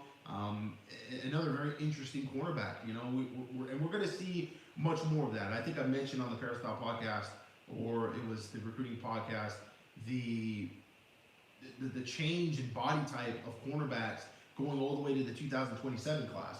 And seeing some of those really young guys that are already 6'1", 6'2", and they're 7th and 8th graders, and they're all wanting to play cornerback now. None of them are receivers. And so that's the new thing. That's the trend. You're going to see tons of guys that are 6'3", 6'4", playing the cornerback position, and whether that's their best position or they just feel like they stand out more at that position because it's been a little more unique, remains to be seen. You know, some of those guys might get pushed back over to playing receiver, but big guys like Dejan Lee and Malachi Crawford are going to be seen more often each cycle, I think. And I feel like we're going to see a lot more young guys this weekend because we have USC's passing tournament will be on Saturday, and they have another elite camp number 3. Is that correct? Three. Will be on Friday evening. That's going to be Friday night. It's going to be Friday Night Lights at USC, which last year that was the camp where you had Dakota Fields, which went a long ways, in my opinion, of kind of getting him back into the fold for USC. He was all Oregon. All he could talk about was Oregon. And after that camp, you know, working with Dante Williams and just being around this coaching staff for an extended period of time, he really kind of warmed up to USC. And he was talking USC, and then he took another couple of visits to Oregon and became Oregon again, and then USC. But Dejan Lee was at that camp, and I remember pounding the table saying, that's a guy USC should offer. They should offer then, really. I mean, honestly, that's an offer guy. Like, right? You know, offers, you know what offers mean. That was an easy offer to make, sort of like the Elijah Rushing offer. But nevertheless, yeah, we'll see if this is like the bigger camp, if this is better attended from the 2025, 26 kids, guys that are a little closer to making a decision than, you know, watching the 2027 kids, which I know that for the Trojan fans at home are like, okay, wake me when it's 2027 and it's the summer of. We're getting, you know, closer to that year. It's 2026, and we can actually care because we know that so much changes, you know, from week to week, month to month, let alone year to year. And did we talk about Anquan Figgy? We did not. We did not, because he was kind of like the top USC relevant person at OT7, especially among the 2025 guys, because he is USC's only commitment in 2025, and a pretty big one, a 5-star safety prospect out of Alabaster, Alabama, committed to USC very shortly after Traquan Fegans committed to USC out of the transfer portal from Alabama, a former 4-star prospect out of the same area. So Anquan joining his brother Traquan shortly after is going to be a Trojan, and as we know, he is a 5-star prospect, so it was very easy to figure out who was going to talk to Mr. Anquan Fegans. That's 5 stars only. Jerry Perez caught up with him at OT7, and yeah, had some nice things to say about USC. Obviously, back out here for Southern California. USC has a nice start to that class, but I know they would love to add a little bit more to 2025. Yeah, certainly. I mean, it's a nice start, and Anquan sort of reinforced what we talked about when he committed. A lot is tied into his brother. Mm-hmm. The one thing that was interesting is that he made it very clear, he wanted to leave state. And his brother leaving Alabama made that a much easier path. But he kind of wanted to do that at the jump. And so I don't think Alabama is going to be a big player for him. But certainly USC locks him in if Traquan has a great career, develops into being a high draft pick. I think you're good to go with Anquan. If Traquan struggles, doesn't see the field or what have you, then I think it's going to be a little more difficult, and there's going to be a bunch of other teams in the South that are going to recruit him. He is, by everybody's account, the best safety in that class. I mean, really, with Devin Sanchez and Dejon Lee and Anquan Fegans and Chris Hawkins, who's a former Trojan safety, he coaches for Cilantro Boys, the 7-on-7 outfit, which those kids are a part of, and he was talking about Fegans early on, and there's actually a couple different Fegans in the 2024-2025 class. So I talked to him about it, and it didn't really even hit me until Traquan Fegans was being recruited by USC out of the portal, and I realized he had a younger brother, and I go, oh, he's the kid that he's been talking about that plays for Trillion. Now, he didn't play in the tournaments locally, so we never saw him, but he hooked up with them in some of their national tournaments, and obviously this being the championships, he came out here, and Chris just does not say enough good things about Anquan Fegans, about how good he is. And so he's like, yeah, he is the real deal. Devin Sanchez, Dejon Lee. They also had Darius Dixon come out, the modern day corner in the 2025 class, Sunday for them. And Anquan had just literally come from the airport Sunday to play in their first game. So he wasn't there like the whole week. He had a tournament at the University of Alabama with Thompson High School, his high school team. So he had that high school team tournament that he had to be a part of, and then he flew out just basically for that Sunday list of games, which was the championships, and it was an elimination tournament at that point. So, but Fegans is, I think, goes as Fegans goes, if we could say that. It's going to be Traquan leading the way for Anquan, and if that works out for Traquan, and he says right now he loves LA. Anquan talked a little bit about that transition for his brother, and says he loves it out here, and he predicts big things. He's gonna put up big numbers this year. Well, you heard it from Anquan Fegans first, and prediction for his brother. A couple more kind of smaller things to note on. We've had this kind of topic for our podcast over the last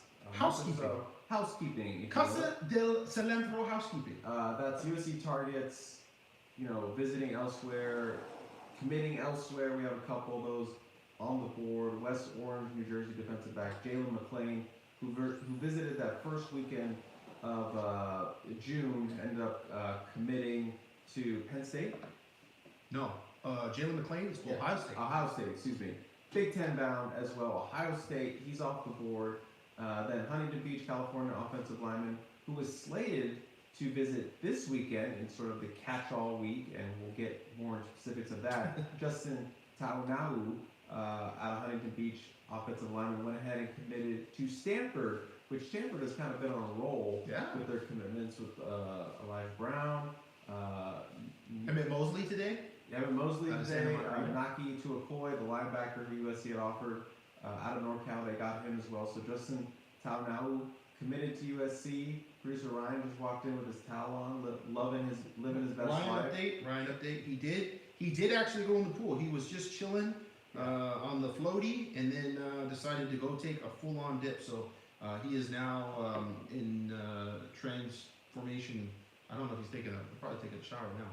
And then we'll give you an update on his shower status as we move on. And then Converse Texas safety Miles Davis, who also visited that first weekend of June. A little crystal ball stock market in terms of our A little Riley rocket ship position there. has crystal ball to Texas, the Longhorns. So, that was someone we hinted at heavily on the, it's getting a little, gotta move around a little bit, been hitting almost 3 hours, but was someone we kind of hinted at being potential emoji from the May period. Sorry, he wouldn't visit on June, he visited in May.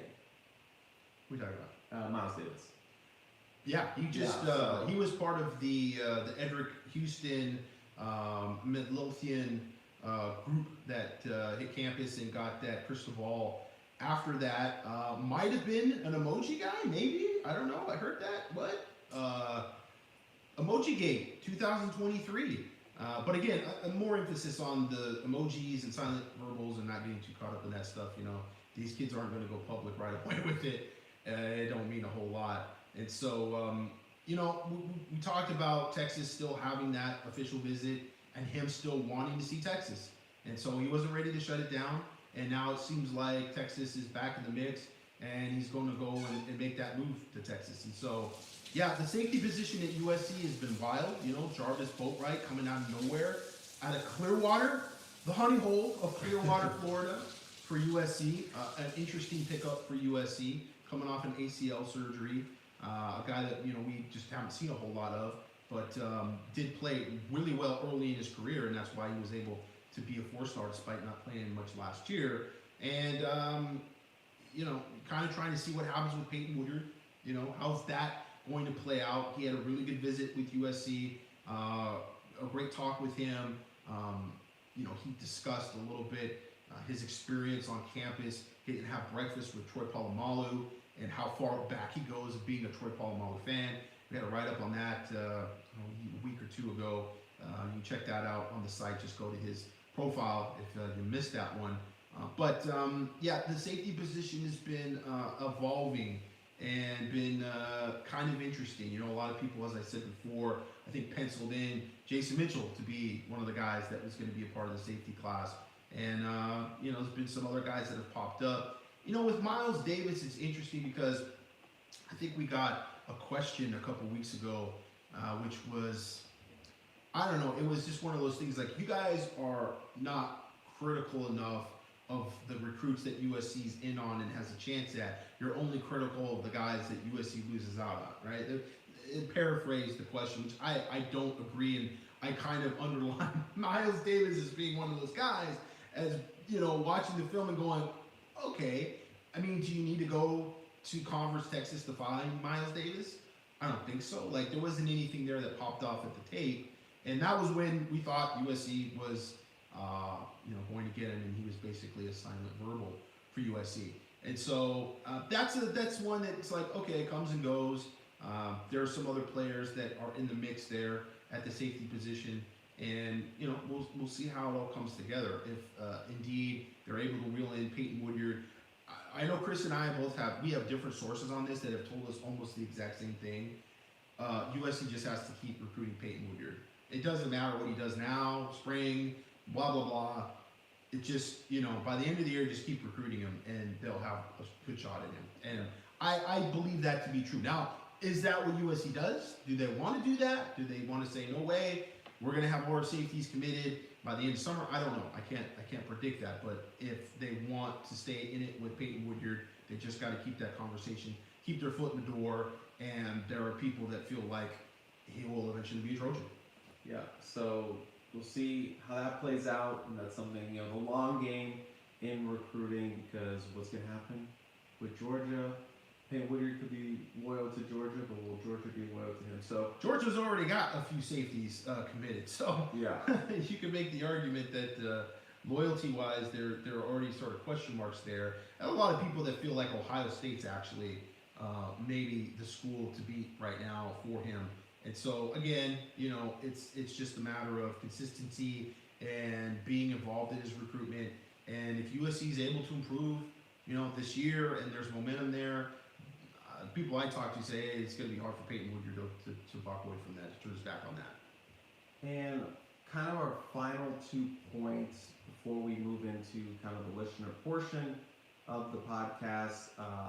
USC did have an unofficial visitor last weekend, and that was Salt Lake, Utah offensive guard Nuka Mafi, which kind of speaks to maybe someone they're just keeping tabs on Plan B for one of their guard spots, Plan B for Makai. Saying, do they lock that down? Do they not lock that down? Because as we heard, USC offer, he does not have an offer, which I just want to point that out.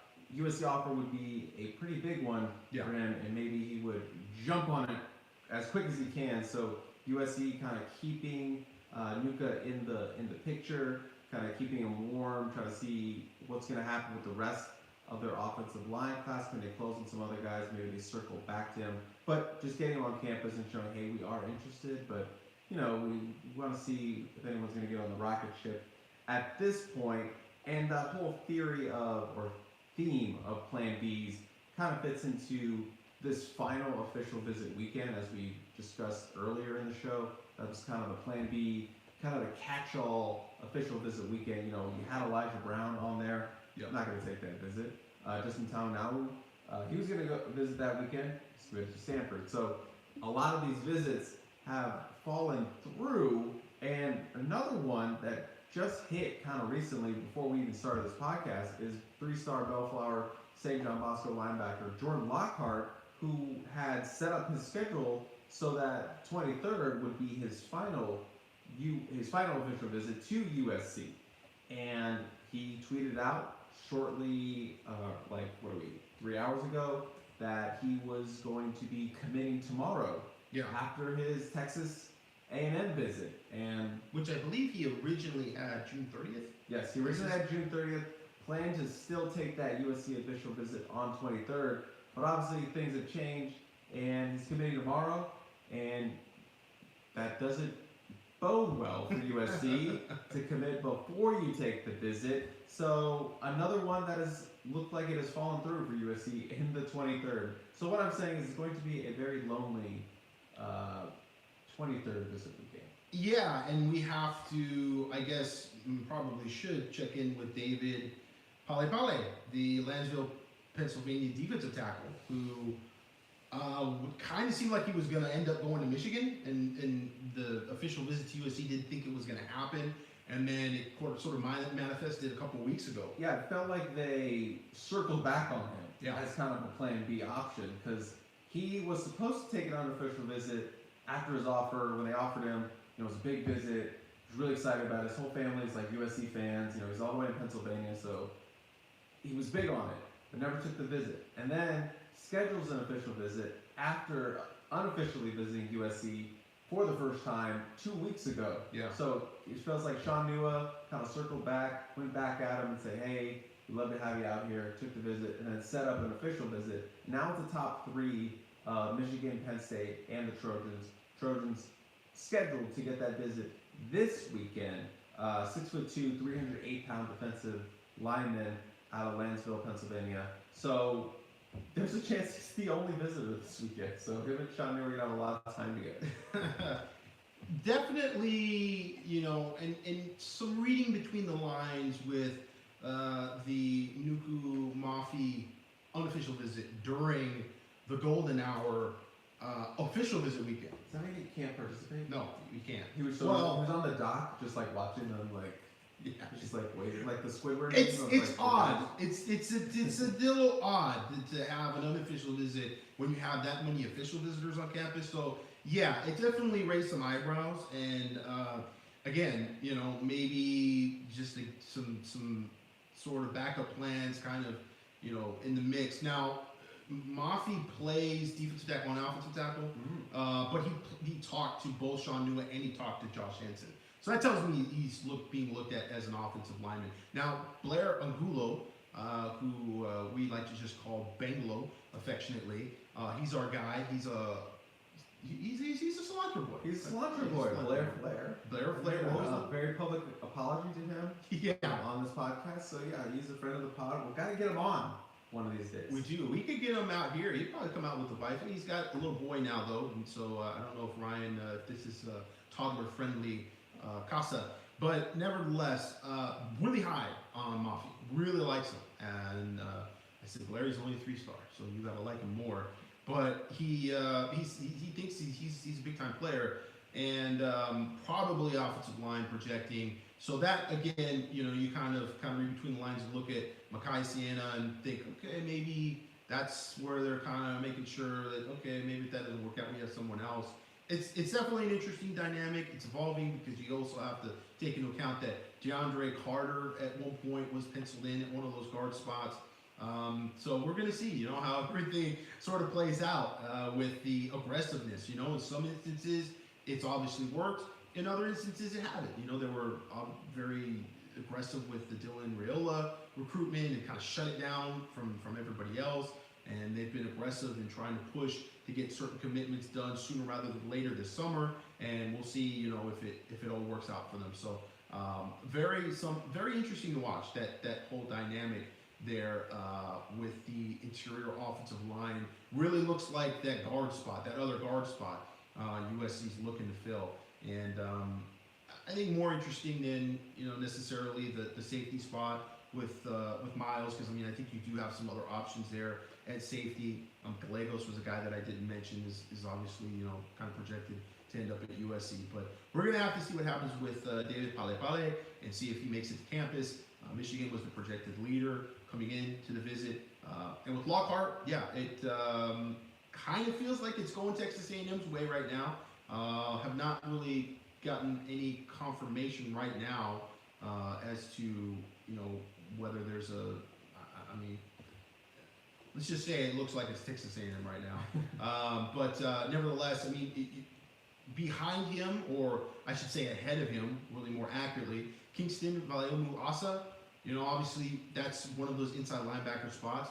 Anthony Smith is another inside linebacker spot. Now, when I look at Anthony Smith, and I didn't get into him too much player evaluation wise, he is more of a will in my opinion. He's about 6'1", 205. He's a little smaller.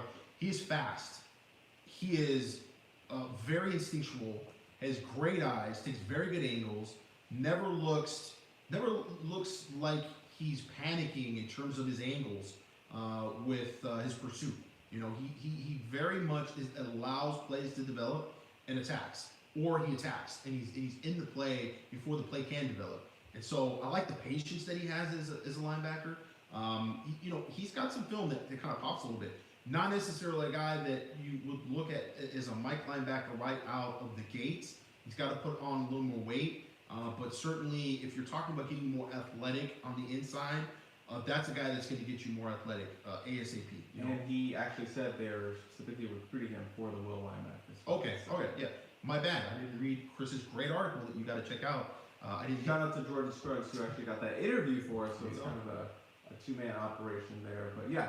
Okay, so that makes sense. You called it. Your evaluation was spot on. Definitely a guy that's a cleanup guy, with that type of athleticism and speed. So when you're looking at the Mike position, and not to say Jordan Lockhart was really looked at as a Mike either exclusively. I think there was some talk about him playing inside, but he's also played more outside just at the high school level. He's never started any games for St. John Bosco though, so there's some projection going on with him as opposed to Kingston Valeomu Asa, who's been a bit more productive and a bit more of a straightforward, okay, you're going to be inside linebacker for us, and you're probably going to play Mike.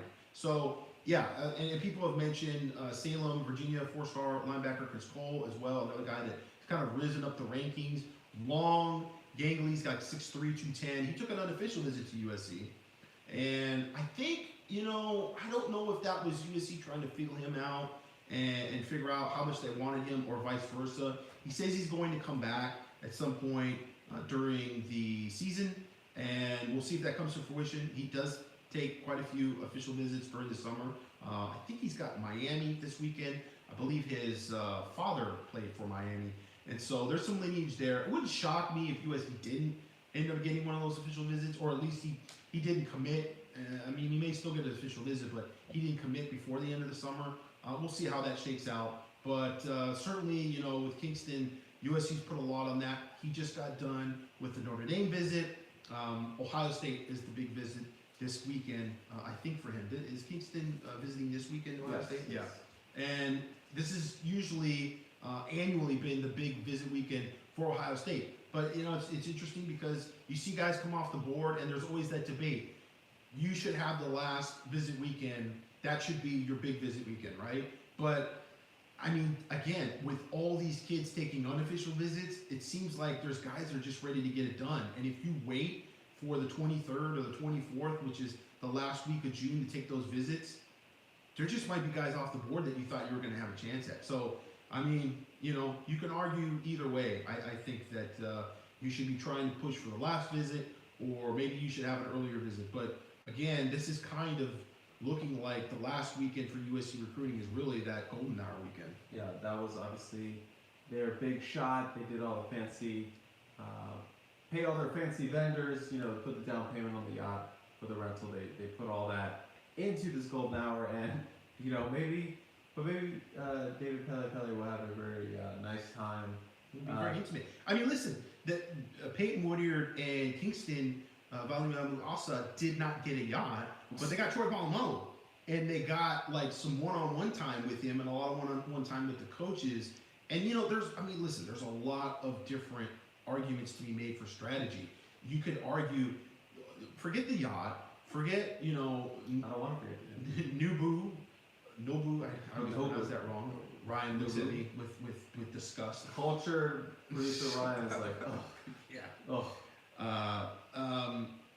You could forget all the events and just give the money to the kids and NIL. There's an argument to be made for that, right? Like, it's just like, hey, pay the kids to go to the school, pay them up front, say, hey, you commit, we're going to give you this much, which is supposedly illegal toward the NCAA, but evidently some schools haven't figured that out yet. But so yeah, there's different arguments in terms of, is the smaller, more intimate setting better? That worked for Tackett Curtis, right? He didn't want to be a part of the big weekend with everybody coming in. He wanted to spend more one-on-one time with Brian Odom. He wanted to see the vision that USC had with them. He wanted to hang out with players. He just wanted more time, with the coaching staff. And so, yeah, maybe it's just dependent on the recruit, and that's got to be a read by the staff as to who you bring in when. But there's certainly arguments to be made for both the big weekends and the more intimate small weekends. So we'll see what actually comes of this weekend if there's anybody on campus. I'm adding a final note before we go to listener questions. Gerard, do you have any reaction from a recruiting sense of the new football facility that they announced? Yeah, awesome. Kind of like not unexpected, but the fact that they feel it seems like they're trying to move forward to actually getting it built. At this point, I thought it would just take longer. Honestly, I thought, okay, longer to be announced, you mean, or longer to be announced and longer to where they were talking about seriously, like this is happening, sort of thing. It obviously we're not at a point where they're breaking ground yet, or there's a date on it, or yeah, a price tag, which is nice little renderings. But the fact that they've even gone public to even give you renderings, I'm actually surprised. I thought there would be probably another couple of years of talk before they would even go that far. So it's nice to see. It's interesting to see how they want to put it in there. How they sort of want to have the side-by-side fields, right? Instead of the sort of shorter field that they have on Kennedy, and then the longer field. It's more prototypical what you see with most colleges, the two side-by-side fields, and then the actual facility overlooking the practice field. So I would assume, and I have not, read the presentation of all the details, it would be a football-only facility. Yeah, I believe it'll be a football-only facility. Recruiting area, staff offices, rooftop terrace. Yeah, that in itself is big, because that is something that USC has never had, and they don't have. And I think it does, when you're talking about facilities, does sort of help. I'm not the biggest facility guy in terms of facilities are going to help you land guys. I think that, that's a little overrated. But I think if you're going to have a facility, the fact is you do have to have a football facility. It doesn't have to have, the crazy like volcano in the middle and all this, a river and a moat and Disneyland type stuff. The locker room floor is just sharp. Yeah, just aquarium. Clear, locker room with just like you can see the great white sharks floating around, and then they die every 3 weeks, and you have to put new great white sharks in there. The air conditioning helmets and all that other BS. No, I don't think that's a big deal. I just think that you have a footballing facility that shows that, look, this is the direction of the program. This is what the facility is. It stands for something, and it's not just like this hodgepodge of, hey, USC athletics is really cool. We really like USC athletics, and it's sort of everybody's here, and it's sort of thing. I don't think that necessarily goes as far. So I do think a football-only facility has been a long time in the making for USC, and whether it's the biggest and it has the most plasma screens and the most Nikes or whatever, I don't think that's quite a big a deal as just having a football-only facility to say, yeah, you know what, we have something for our guys, for our football team, and you are a football player, and that matters to you. This is your space and only your space. And I forgot to point this out on the Peristyle podcast, producer Ryan, but this means that USC players will no longer have to cross the street to get to practice. They can just go hit the practice field right from there. There goes the tunnel photos. Yeah, there goes the tunnel photos. I know every time I post like a TikTok or a video, always all the time, someone comments like, it's crazy that USC players have to literally cross the street to get to the practice facility. Or the practice field. So it's not that big a deal. Yeah, it's not like they're crossing a highway. They used to have to actually go all the way from the far side out of Heritage Hall. They used to have a tunnel there, and they used to walk up a tunnel and then walk all the way past the track to where they go to the practice field. So it was actually a longer walk for them. So it's become shorter. They're getting closer and closer to the practice field, out of the locker room, and pretty soon they'll be able to step right out of the locker room onto the field. Here's something that wasn't in the docket that I made a mention of, and Chris is always so good about encapsulating, like captions and things for social media, and I was surprised he didn't catch on to this. It's not something that I would want to post or something I would want to tweet because, I'm an objective guy. I'm an objective journalist, analyst, and I try not to be, like the Homer type of analyst when it comes to things. But I caught on to something that, I don't know, man, it was sort of emblematic of recruiting, and it hasn't been brought up at all. There's actually two things. One, the patches for the Big Ten, which I thought was really cool. I hadn't seen those yet on any of the player recruit photos that they had, and they took pictures with the jerseys on, and they actually had the Big Ten emblem on. Thought that was interesting. Didn't see a whole lot of that talked about. But the other thing was Oregon's recruiting weekend, and some of the recruit photos that came from Oregon, and some of the things that went on at USC. So you had USC recruits on a yacht cruising the bay, and you had Oregon recruits taking photos in front of like a homeless man's mystery mobile.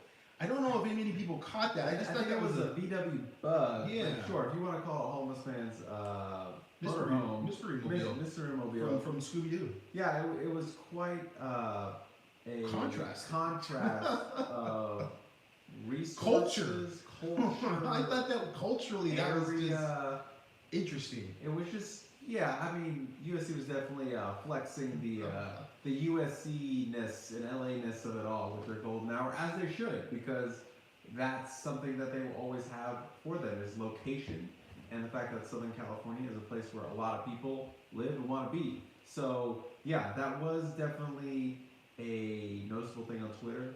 I was not going to go ahead and troll these guys. I don't want to. Good job. Because those are obviously the kids were posting that, and I don't want to I know. Tweet that a little bit. It definitely. I know. It was just such a stark contrast of like they had like guitars and they're in front of like a VW Bug that had like Nike shoes in it, and I'm just looking at it going, okay, that's very Oregon. That's very sort of like, hey, when we went to Portland, everybody was bragging about, they have the most homeless teenagers in the world, like, and I was like, oh, that's cute. It's kind of weird that that's something that you're kind of talking about, but nevertheless, it's a very sort of campy, living off the land sort of vibe that you get, when you're in Portland, you're in Oregon, and there's USC where the recruits are on a yacht in the bay, and I was like, that's very sort of emblematic of like the cultures of the two different cities and everything. But don't tell Josh Connerly that, because he says that Eugene is very much like Seattle.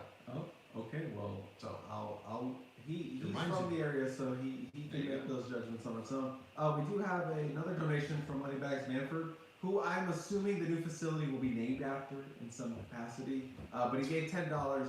This is to help get Bangalow on the next live show. See, competition is a good thing, but Manford has now, Giovanni came at him pretty quick out of the gates. He shut it down real quick. And he just shut that down real quick. We don't have Money Mitch. We haven't seen Money Mitch in a while, but Money Mitch was the only guy that was able to go toe-to-toe with Manford there, and that hasn't happened anytime. So Manford is king. Manford is the man. Comment from Billy Franklin. I started watching the stream, then watched someone else's full stream, came back and you're still live. Yeah, that's the experience of Composite Two-Star Live. That's how we do it. You leave and come back, we're probably still going. So at this point, Dr. Disrespect has uninstalled Call of Duty about 8 times. That's a reference I do not really understand. That's shotgun. Gerard loves a Dr. Disrespect drop. One day maybe this show will make it on Twitch. Maybe one day when we can get the 24-hour dream of a podcast. Yeah, that's still like. If only we could have the same audio quality we have with this podcast. If only. It's time for listener questions. Now we have a bunch of emails that came in. We do have a voicemail, which I think they can hear the stuff. Podcast can't. But the podcast can't. Looks like you just The live added stream. another one. you have 2 voicemails. I wish you could just see him holding up a pair of headphones to the phone, which is just like chef's kiss. Chef's kiss. Do you want to go with listener questions in the chat right now, or do you want to knock out some? Do a voicemail. He wants to do a voicemail. Okay. Producer Ryan's making a audible here, so let's go with. But we're not going to be able to hear the voicemail? Yes, you can Oh, hear we it. can hear it. Okay. I think he's just putting it up. Hey, Cilantro Brothers, how's it going? 10K, Gerald. I have to summarize it for that. I really hope they can hear it. So we're just. Considering all the success USC's had nationally, and looks like things went well. Hopefully, we can see the Bosco boys. Had a question for Gerald. What do you think the ceiling is now for this class? I know you said by the beginning of season you thought there was a good chance to get the class to about 14 cadets, about 260 points as far as the composite ranking. What do you think is the ceiling now for National Signing Day, for when everything wraps up in early February? Do you think this is a recruiting class and get up into the top 5? Do you think this is something that can approach like 290, even maybe 300 post transfers? What do you think is the limits for this class, and even on the conservative side, even if things go well, but we don't hit, or USC doesn't hit all the prospects they're trying to hit over the next few weeks? So that's my question. Thanks, guys. Have a great day. I hope you could hear that. It was low. I think they could hear it. And Eddie, but he basically asked Gerard, what does he think the new potential for this class is? Does he want to increase what he thinks this class could end at for this summer? And while we were actually podcasting, USC has actually dropped a spot. They're no longer in the top 10. It's always finicky, they go up and then they'll move down one because something happened with the points. But yes, they are officially moved down to 11. Well, the other ironic thing is, and Eddie brings this up, and this is something that we kind of preface the rating and how ratings are going to change. There's going to be more schools that get more recruits, and so there's going to be some changing in the rankings, but also changing in the ratings themselves, because the number of recruits that are committed to each school is going to change. And so we were talking 160, and 160 was going to get USC in the top 10 coming out of the summer. And so I was basically saying I could see USC being 9 or 8 by the time coming out of summer. That would be realistic for them. It wasn't necessarily a prediction, but it was, I felt, somewhat realistic for them, right? So they are number 11 right now, and they're at 217. So they're above the 160, but again, 217 only gets you to 11 now, because now you've seen the top 10. The top school is up at 296, right? That's 20 commits. That's Georgia. Normally, what we see from the number 1 school on signing day on the high school ranks is around 305, 306. So Georgia is inching closer to that with 20 commits. They've got 3 5-stars committed. So, Georgia's class is probably coming close to being done here. They're getting close to wrapping it up. And at 296, that's close to it in terms of rating. So USC at this point being at 217, I think they're going to be in the top 10. I think they can stay in the top 10, be in the top 10. Now, the question is going to be, is that top 10 going to be closer to, 5, or is it going to be, 9, 8? I think it's probably going to be like 9 or 8. I don't think they're going to get top 5. I don't think they're going to break in. I don't know who else is on the board potentially they would get, unless they come back around for Aiden Breland, who's a 5-star. I'm trying to think of. That's what I noted. There's not a lot of 5-star juice for that. Yeah, like guys that they could potentially maybe flip. You never know. There are always those potential guys, maybe some cornerback or somebody at the end of the year, and then all of a sudden again you're going to have to jostle the class to some extent. But I don't know of any quarterback again right here right now, unless something completely changes, and I mean completely changes, because at this point we're being told USC's not going to take a quarterback in 2024. We did talk to DJ Lagway a little bit, saying, USC still talking to you at all or anything. And granted, that interview, going in, even if they were, maybe he wouldn't want to talk about that because he's committed to Florida. But it didn't seem like it either, though. It seemed like even talking to Walter Matthews about DJ Lagway, because obviously Florida was recruiting Walter Matthews very hard, and that was kind of the other school that was involved with him. He kind of, Chris, you tell the story of his response to. Well, yeah, I wanted to ask because DJ Lagway was recruiting him for Florida, and it was down to Florida and USC. So I asked, are you going to play a little bit of a reverse card on DJ Lagway and kind of recruit him for USC, knowing that they don't have a quarterback for 2024? And he kind of he didn't get offended, but he was like, USC's Lincoln's not taking a quarterback in 2024. That was his response to me. So. Very interesting, a little scoop from him, and it seems like, Lincoln's looked at the quarterback landscape. You missed Areola, DJ Lagway, Elijah Brown. It's kind of been parting of ways. So maybe we don't need a quarterback for 2024. And if so, I can just get one in the portal. Yeah, USC's got 12 commits right now. I have to crush the numbers in the calculator to kind of get to where they would end up being. It's tough because I put certain guys in there going into the summer, and some of those guys haven't commit yet. So, there's still that upside of the class because you get guys like Cameron Fountain and Manasseh Tete, some guys that we didn't think would be a part of the class that are part of the class, right? So that's supplemented. So, yeah, I'm going to say top 10, but I'm a little gun shy about going into top 20 with, let's say, 20 commits. Top 5 with 20 commits. But again, I gotta kind of crush the numbers and see who's left there, and also keeping into account that there are going to be some additions to some of these other schools that are already still ranked ahead of USC. Oregon's got 16 commits, right? So they've got more commits, but 16 they're going to add to that as well. So do they jump Oregon? Remains to be seen. But yeah, I kind of have to look at that. I think. Going forward, and maybe next week we'll kind of get into as we get closer to the end of all this. This is kind of crazy June. We'll look back at it. There's obviously going to still be some commitments that have to come, but we may just have a little better idea of sort of where everything sits, and even with some other schools where everything sits once you get past that last weekend and some more verbals come in. Let's jump to a email question. And just a reminder, if you want to send us an email, you can email us at podcast@usfootball.com. Just put the Composite Two-Star Recruits, Fire and Producer Ryan. That will also go to my inbox. Let's start off with this first one from Joan Levis. I think it's Joan Levis. I think it was a little... Joan Levis, yes. Yeah, of Meredith Schlosser fame. I'm really curious why we're not in contention for any of the modern-day linemen. Brandon Baker, DeAndre Carter, Aiden Breland, so bizarre. We seem to be making amends at Bosco, but are not doing well with modern day. What's really going on there? Thanks and fight on.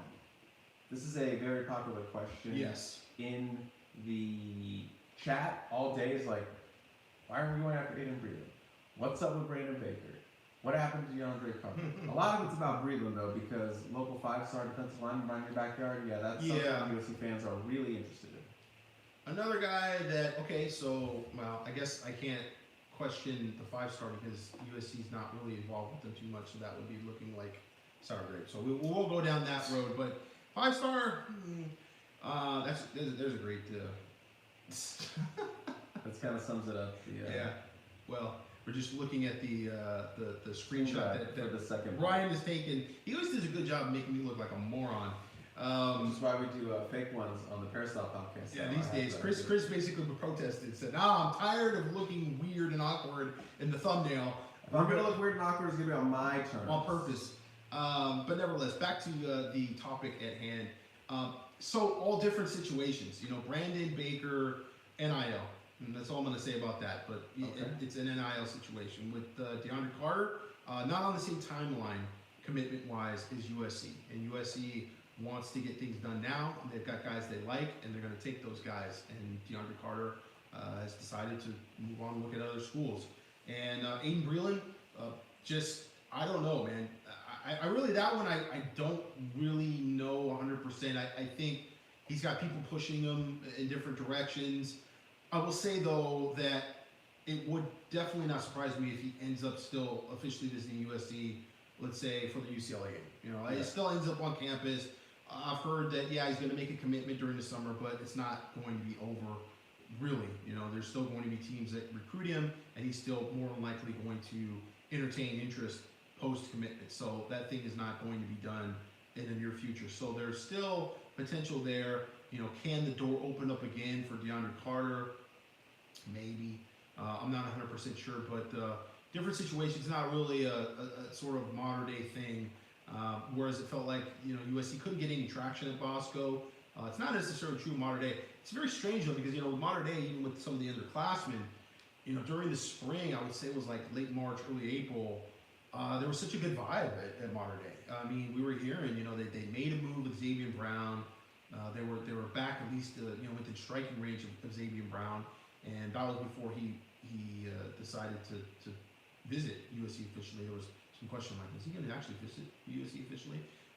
Did a lot of work with Brandon Baker, getting back up there with Oregon. Yeah, Oregon, Clem, Adrian Clem, their offensive line coach, leaves Oregon, and Brandon Baker got down to USC a couple times for unofficial visits, and it seemed like there was some traction there, and that they were maybe even like the leader at some point with him there.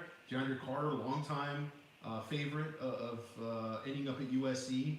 And so there was this great vibe. Jordan Davidson, really likes USC, kind of grew up a Trojan fan, could end up at USC, and you just felt like, oh, wow, okay, they're doing really well at modern day. Can they counter that with, also doing something at St. John Bosco? Because if you're able to lock down those two programs, and I think I'm going to ask the question before, taking the field versus those two schools, right? And it's like, take the field probably almost, because it's just, you're really restricting yourselves. But having said that, there's a hell of a lot of talent at both those schools combined. And so now all of a sudden it's like, I don't want to say the tables have turned, but certainly it looks like they're doing a better job at Bosco. And now, they've fallen on favor here with some of the top players in modern day. You're saying they can't have both, is what you're saying. It kind of seems like that, right? Yeah, it's like one or the other. But nevertheless, I think as Greg said, and I would agree with him on this point for sure, you're not really doing better at Bosco unless you're getting, Peyton Woodyard or Kingston Viliamu-Asa. Like getting Marcelles Williams, I don't think is really an indication of anything at that point. You got to get one of those other guys as well. And if you're able to get Xavier Brown at modern day, then obviously all is not lost at modern day either. And I think USC has a pretty good connection to modern day. And the way things have kind of played out have been interesting, but are also sort of par for the course of recruiting and NIL being a thing that everybody's trying to figure out and how that goes. And I would also add with that, as we get closer to signing day, USC becomes maybe a little more factor with NIL also, because it seems like, the schools are going to be aggressive and there's talk of upfront money. USC's not really involved involved with that very much. It's more of the opportunities you get when you enroll. So the closer you get to enrollment, maybe the more they're going to be involved there. So, NIL is a wild card in all this. You could literally be a school come out of nowhere if you just decided, hey, we're going to make this guy our guy, and we're going to try to get him a deal that's going to blow him out of the water, and it changes everything. And I'm sure that look at the Jaden Rashada situation last year at quarterback. I mean, that was wild. He's up at Arizona State. After all of that, Miami and all the aggressive NIL tactics that they've used, and then slipping over to Florida. Families, baby. After there was all this criticism of Florida's NIL program, and then he ends up not going to Florida and going to Arizona State. So yeah, there's going to be some more instances like that. Not necessarily predicting that's going to happen with Brandon Baker, but certainly you have to kind of keep in the back of your head that NIL can be something that can change the narrative very quickly in a recruitment. I got a couple questions here for you, Gerard, that kind of deals with the back end stuff of the recruiting game. So I'm going to ask you, this one comes from Rich, question for Gmart. With all these commits committing in the past 2 weeks, your phone has got to be overloading with phone numbers. This isn't recruiting related, but I'd like to know, how do you categorize your phone contacts? By school, by stars, by state? How long do you keep the phone numbers? Sorry, I just had to know this. Also, what does associate head coach and co-offensive coordinator really mean under Lincoln Riley? Before Gerard answers, I will just say Lincoln Riley seems to be big on titles with his coaches. So yeah. I think it helps with just like resume stuff, and then also like it's important to coaches. Yeah, it's important to coaches to have that specific title. And with guys like Henson, the co-offensive coordinator, he's not calling the plays obviously, right. but it's just, as he described it, it's just someone to give advice and maybe look at it a different way than Lincoln Riley. Well, I think Henson is the offensive coordinator, right? He's not co-offensive coordinator. He's offensive coordinator. Yeah, I'd have to look that up. Because Lincoln is not an offensive coordinator; he's a head coach. So Henson's the coordinator. Now, but what you're saying is right. Yeah, what you're saying is right in terms of play calling and what an offensive coordinator at one school would be compared to USC. It's going to be obviously different. If you're at a school that has a defensive-minded head coach and you're the offensive coordinator, you're calling plays, you're doing the install. Yeah, you have a lot more on your plate as opposed to being the offensive coordinator at USC, where Lincoln Riley has a bunch of say. You also have Cliff Kingsbury in your meetings as well, who I'm sure is going to have some input. So different approach. What his responsibilities are a bit different. Again, we talked about this before, though. Having his eyes. Josh Henson, at the offensive line, when Lincoln's looking at the skill positions, I think is very beneficial to USC. Having a dynamic like that, where your offensive coordinator is your offensive line coach, when you have the head coach as a quarterback coach, as a guy that has worked with a bunch of different skill players, I think that's invaluable. I think that's a really good thing, instead of the redundancy that we've seen with USC in the past, where you've got the head coach as a quarterback coach and the offensive coordinator as a quarterback coach. Why? Like, to get your eyes in another position. Get somebody who has a different perspective of what's going on in the game, what's going on when you're watching film, that's watching a different position than you. You don't need two guys sitting there watching the same position. So, I think that that's a very good dynamic. The first question, in terms of categories, I don't have any categories. It's just, I look up numbers by you can just put their name in there. It comes up immediately. So it's not like 2025 or like Bosco. Jerry, 2025. Today I'm calling all the Bosco 2025 kids. Let me look at my categories. We're saying there's no rhyme or reason. You just zero when it comes to categories. There's no categorization of it. They're just in there by name. They stay in there a long ass time though. I really should. I've thought about that many times. That there should be let's look and see some random names from the past. Ishmael Adams. Anybody remember Ishmael Adams? I do. I happen to remember who Ishmael Adams was. What class is that? I don't know. I didn't put classes in at that point, and actually still don't. I put high schools in, but he was from Oaks Christian. Went to UCLA. He was a small cornerback, but very stout, strong kid. And I don't remember what class that was from, but that's from a while back. Ishmael Adams. There's one for you. There's some kids in here that I don't even really remember. Philip Afia, I think. 2012. 2012. There you go. But you probably got that number earlier, right? What you mean? The Like 2012? he Oh got he was probably a junior or a sophomore. Nelson Aguilar, Salvin Ahmed. Let's see, Casimir Allen. Hey, you got Bryson Allen? I Bryson Allen Williams. we were. That's funny. Full circle. We weren't gonna talk about. That's really. Let's just see. Let's call him. Let's call him. If you don't know who that is, that's the new defensive quality control analyst for USC, who Gerard mentioned. Like, I think I vaguely recall covering him, and here we have his number in his phone still. So. Markeith Ambles. People remember him. I was at USC at a certain point. Very interesting recruitment there. I think I shared that story about Todd McNair basically saying, nah, we don't want to recruit him on the Pete Carroll staff. And then Lane Kiffin got hired, and Lane loved him coming from Tennessee, and Todd had to go back to Atlanta and recruit him again after basically dropping him. That was kind of an interesting. Gary Angeline. Kerry, yes, right, Tight end. right. What we used to call first round because he would make so many touchdowns in the scout team. Yeah, You could never get on the field. yeah, that in practice. Andrews, Eric Armstead. Yeah, man, like Zach Banner, like they're all in here, man. Barkley, yeah, they're just like old numbers that.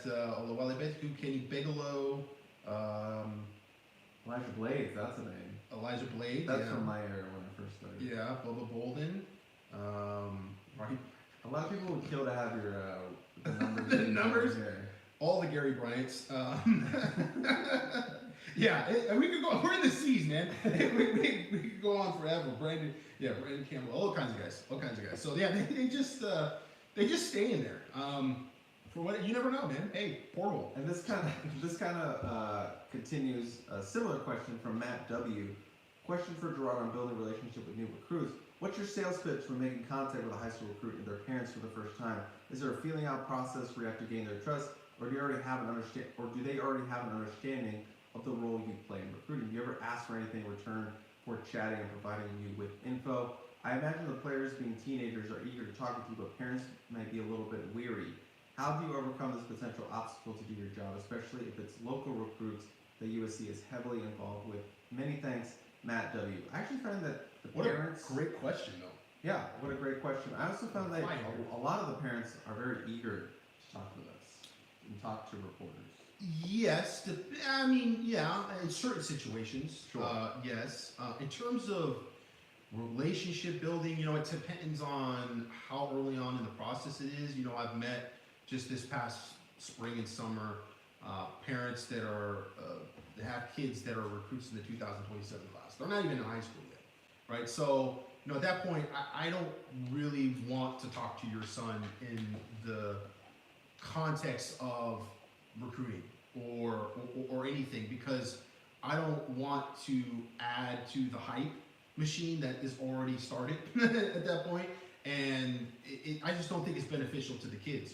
I think it's beneficial for them to have information and to have expectations from a journalism analyst write-up standpoint, and really just relationship is all about being upfront with people, being fair with people, and speaking to them in a manner that's respectful, and saying, okay, I'm going to write this story. This is what the story is going to be about, and I'm going to get you that story. You're going to read everything that's written about you by me on the site, and making sure they're just comfortable with that, and being very transparent and open about it.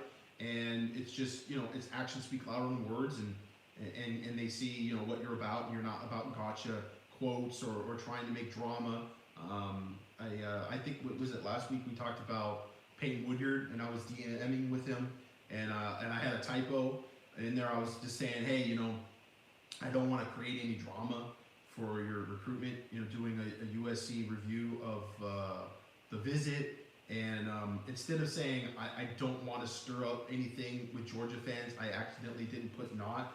And I want to stir up things with Georgia fans, and he had an LOL, and I read it, and I go, oh, no, that's not what I meant. I didn't think he knew what I was trying to say, but I was just, one of those things that I don't care about that, right? I don't want clicks. I'm here for the subs, for the people who have been here for years and years and years and followed our content and are here for quality and not just sort of clickbait reaction type of articles, and I think that allows you just to be honest and to write good solid pieces about people. But that's all that I can offer. That's all that I've ever offered. There's never any here I can throw you a few bucks or buy you a lunch or whatever. I mean, those are impermissible benefits first and foremost.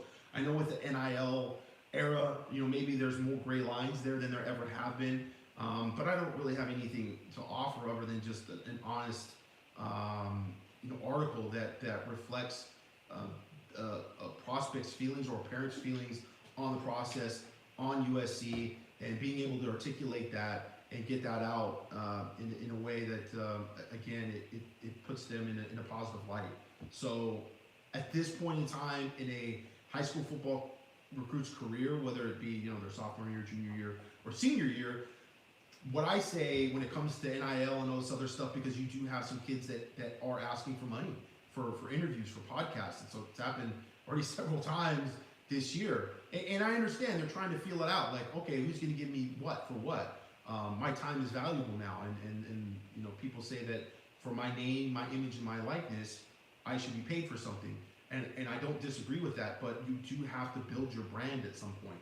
Like, you have to find that avenue and those opportunities to introduce yourself to people so they care about you. And you're at high school. I don't care if you're at Modern A. I don't care if you're at some big high school or you're at some small high school. At some point, there's 76,000 people in the Coliseum. Guess what? We don't have 76,000 subscribers on USCFootball.com. There's not 76,000 people on any site that is interested enough in high school football or high school football recruiting.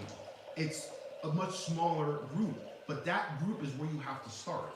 You have to start with the footprint at some point and build your brand. And then when you get to the point where there's those thousands of people that start to care about who you are, then you can parlay that into something that's going to monetize and be beneficial to you financially. But if you close doors before anybody knows who you are, then nobody's going to really know who you are, and they're not going to jump at the chance to be able to make you part of their brand, to represent their product or their service. So I always say, and I say always, but I mean that's kind of been, if there's, it's not really a sales pitch, it's just in terms of information saying, don't shut guys like me out. That trust is always a big factor, and giving your time to somebody that's going to make a worthwhile article out of it. But just in general, with that at this level, realize that you have an opportunity to build your brand right now, to become accustomed, even outside of brand building, getting used to being on camera, being used to being interviewed, what you say. I'll give guys pointers. I mean, I'm always looking to make you look smart as a recruit or a parent. I'm not, transcribing for court documents here. I understand, what you're trying to get across from a meeting standpoint.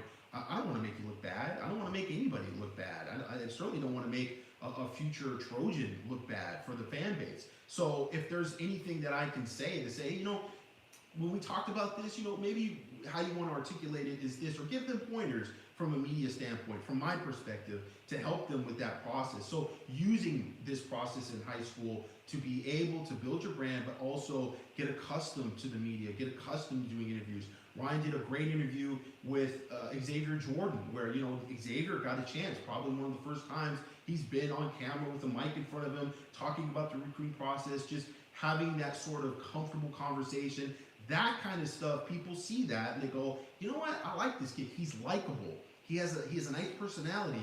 He's somebody that might be able to help me sell my product or my service. And so, you got to do that at some point, and waiting until you get to college to do it, you might be behind some other players that are already more comfortable doing it and have already put themselves out there to do it. Okay, I'm going to jump to the chat really quick because we have a mega donation from Moneybags Manford of $20 for a question. Thank you very much, Manford. We do have to stop and say thank you every time because it's very appreciated. We don't expect it, but we do appreciate it. Does Hurricane have any stories on Mitch Mustaine that he can share? I saw a documentary a few months back. Did we get this question? We got this question already. That he said he wants the juice on Mitch. He wants to get the. That he said he did not like Mark Sanchez and insinuate that he wasn't the only one. That's the exact same question. I don't think Manford realizes he did ask this question. I don't remember this. I remember like a vague Mitch Mustaine question about this, and Unfortunately, I wish I could come through for the $20. I don't have any real Mitch Mustaine stories. Disdain for Mark Sanchez. I think, I never got any vibe from other players that they didn't like Mark Sanchez, or like, there was a click there with Mark Sanchez. Mark was roommates with Brian Cushing. And so I was tight with Brian and Brian's brother, Mike. And, it always, even through, all the rape allegations and all that nastiness that Mark had to go through, they were good people, and they were strong, and they got through it very positively. There wasn't like a lot of negativity within the team about that. That would be a pile-on point, for people if you didn't like Mark Sanchez, and that never came through. And people were always very positive about him and liked him. Now Mitch was competing with him, at the quarterback position, so I'm sure, from that standpoint, maybe there was a little bit of competitiveness and what have you.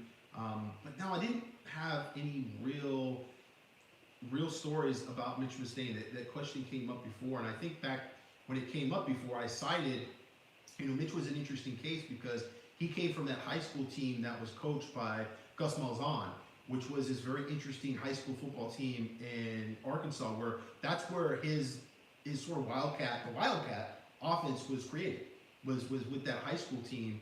And Damian Williams was another player on that high school football team. There was a bunch of guys from that high school football team. He had I think 6 or 7 guys signed, which is not very normal for Arkansas to have a Long Beach Poly year where you have a class of guys that's 6 or 7 deep, all go to Division I schools. But he was on that team. It was one of the better high school football teams in the nation, and they ran that interesting offense and had a lot of different looks. And obviously Gus Malzahn was able to turn that into a college coaching career. But yeah, for Mitch, there wasn't anything. Mitch was another really highly rated quarterback in a line of highly rated quarterbacks for USC that we just, John David Booty reclassified to come to USC, and it was that was before guys really reclassified ever. And you already had, I think what was Matt Cassell, I think on the roster at the time, Matt Leinart. It was just dude, these guys are just stacking quarterbacks right now. And USC will get back to that. It's an interesting dynamic now because Lincoln Riley has had so much success with transfers, and you kind of wonder, okay, is that what is holding back some of these quarterbacks, that they think they're just going to get picked over by a transfer because other schools are negatively recruiting, or is it, hey, Lincoln Riley's gone with Caleb Williams and after the 2024 season, and that's why they're not coming around. There's something obviously there, and we've heard rumblings of different things, but it's obviously not a huge concern for Trojan fans because the fact of the matter is he has been so successful with transfers. It's at the end of the day, if that's the last resort, it's okay because he's got 3 Heisman Trophy winners that have come from that same avenue of success. Hi guys, still trying to get this question answered. Gerard, why would a running back with only 3 stars like Brian Jackson have offers from several powerhouse programs like USC, Alabama, Georgia, Notre Dame, etc.? Or maybe a better question would be, why would a running back with seemingly so much potential or attention from such programs only have 3 stars? Curious about this one. Fight on, guys, Sir Eric of Troy. I feel like we've gotten this one, or a variation of this question. We're actually, that'd be really cool if we were actually reading questions from 2 months ago. Didn't realize it. No. These are all in the inbox. The talk, sometimes you hear your stars don't matter. The truth is offers don't matter. And kids get offered scholarships by Alabama. Alabama's got 200 plus scholarships out. They're only going to take 20, maybe 22 guys. They don't mean a lot, as we talked about. They are flowers on a first date. They are an initial positive reaction, which is why, when guys like Dejon Lee or Elijah Rushing, the 5-star defensive end from Tucson, Arizona, leave campus from USC without a scholarship offer, you're kind of stunned because these offers don't matter, man. Offer them a scholarship, get them thinking about USC, get them excited about USC. It's probably not going to make a big difference at the end of the day with Dejon Lee, but a guy like Elijah Rushing, it seemed like USC got off on the wrong foot recruiting him because they had him on campus and they didn't offer him a scholarship, and he turned around and blew up at the Under Armour camp and he had everybody's scholarship, and USC kind of came in a couple weeks after that. But it's like, dude, I mean, it's the ship has sailed already almost. At least making that first impression. You know, that's really the important thing is making that good first impression, and that's what all those offers are. So they don't mean anything. Did Alabama really recruit Brian Jackson after they offered him a scholarship? Did they call him ever again? Maybe not. You know, USC's done that. USC's offered scholarships to kids, especially, you know, out of state. You're just trying to get your foot in the door, and they are not necessarily going to follow up with a lot of time and effort to recruit that particular prospect. We have a $5 donation from Eduardo Hernandez. So Eduardo, thank you very much, Cindy. a cilantro boy, if you will, but everyone who listens to our podcast is technically a cilantro boy. What's up to Chris and Gerard, and shout out to the 10K chat. LOL. Thank you very much, Eduardo. Yeah. First super chat from Eduardo. He wants us to do another voicemail. That's correct. He's got the headphones ready. This is Ryan? Yes. Oh, Okay. no. Yeah, here we go. Another one. Let's hope this one comes in clear too. Hello. Messages for the Supercard Cilantro Boys show with Ryan on board today. I asked this a few weeks ago, but Chris wouldn't put my voicemails on the show anymore. Quick question for Gerald. A couple weeks ago, you mentioned that you thought the team had a good chance of getting to 260 by the beginning of the football season. That was before all the commits we had. But that's the USC had. exact same This is the same question we had. For the first We time. answered this. Was it This is the old question we asked, and this is the re-question he's asking. So he sent another voicemail. He just sent another voicemail with the same question. Okay. Tell him not to send 2 voicemails. Dominating It's the the voicemails. same- It's the same question. He's the only one who writes in. Dominating voicemails.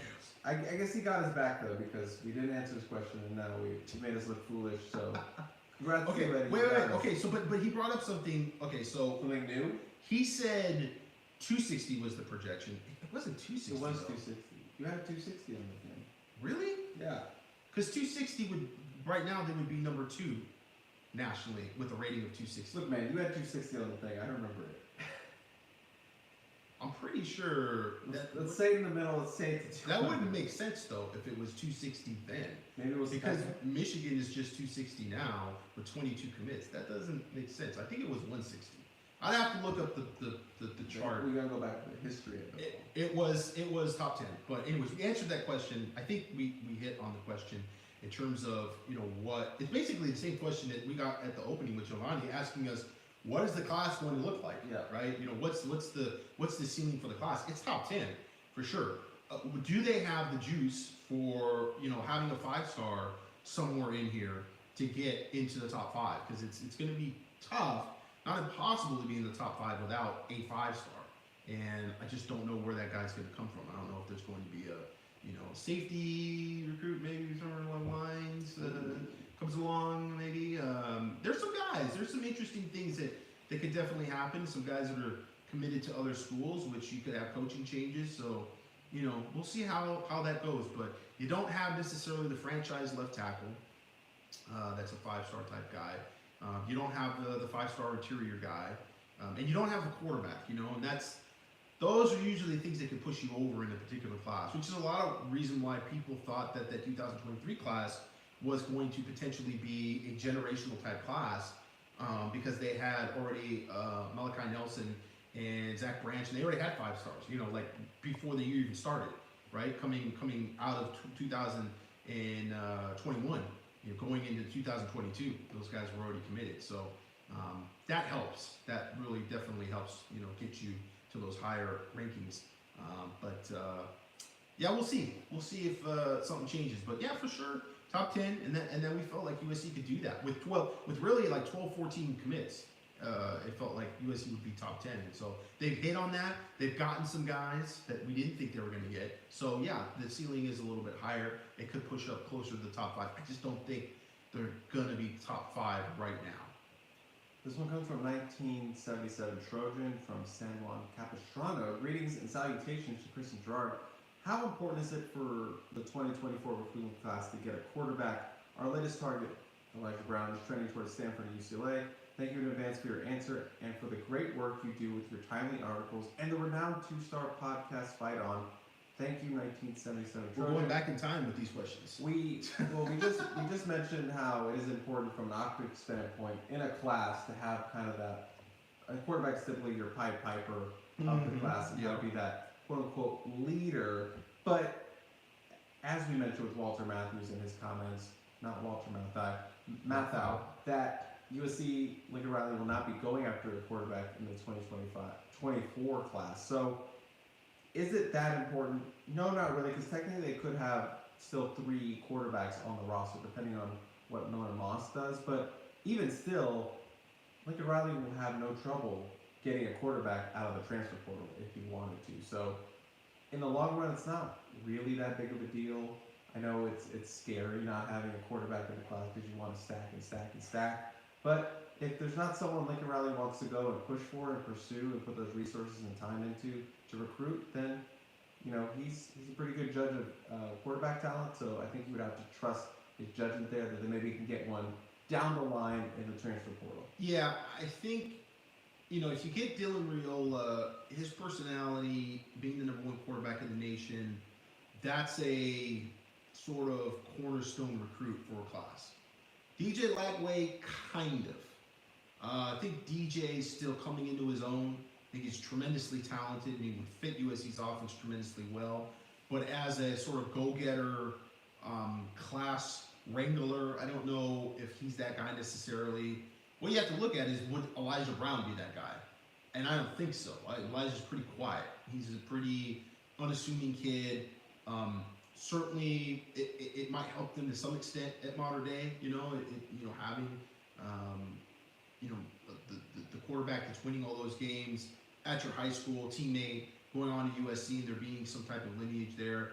But again, not necessarily a guy that's Matt Barkley type, right? If it's not like the 5-star guy because he's the quarterback, and at USC, I mean, there's very few guys that they've recruited that haven't been 5-star guys. There have been a few. Caden Slovis was one of those guys, and when he was being recruited, we kind of looked at him as a stopgap, and the next thing you know, he's ready to start. And it was like, wow, I guess we really, really underrated Caden Slovis. No. Most of the guys that end up being, those guys that supplement those big time classes that USC brings in recruiting, they're 5-star type guys, and they're very sort of like Max Brown. They're very gregarious, and they're leaders on and off the field, and it helps you recruit, and it also, once again, is like a cornerstone for that recruiting class. So when you don't have that, it makes it tougher, being at the top with the recruiting rankings. It always seems like those years where USC doesn't recruit a quarterback, it's more difficult for them to be able to climb up the rankings quite as much. So yeah, that's the kind of short, version of it is you're not going to have an elite class if you don't have elite players at certain positions, whether you need them or not. And that's the thing. Within context, it's not a big deal because you don't necessarily have needs at those positions. And like Chris said, 3 quarterbacks on the roster is pretty good. Like that's not a big thing. It seems like Lincoln kind of wants to have 4 guys on the roster, but 3 is plenty for most schools. If we can get 5 more likes, we'll reach 100, and then I'll drop the little special news about what's coming next for Composite Two-Star Recruits. Just 5 more likes, and we're there at 100. Gerard, we have just 3 more questions here. I mean, one is a multi-part, so it's tricky, but you get what I'm saying. This one comes from Coach B. Couple D-line questions for you. If you covered one, feel free to skip it. If there are a few pods I listened to while working, I may have missed this segment. Number 1, when did T.A. Cunningham move to Miami, and is he still in consideration? He moved about after the spring because he was at the Under Armour camp, still in California, and then shortly after that, he announced his decision to head to Florida to play out there. And no, I would say he is not still under consideration. 2, any updates on Jericho Johnson from NorCal? We talked a little bit about him, that we expect him to take a visit during the season. Yeah. And they're still on there. Probably need to check back in with him. But yes, still a target for Sean Nua and this defensive line class. Is Aiden Breland a realistic hope? We talked a little bit about this. Don't be surprised if USC can maybe get a visit in season as well, kind of like Jericho Johnson. Realistic hope, I still think there is hope, but we'll have to see. They gotta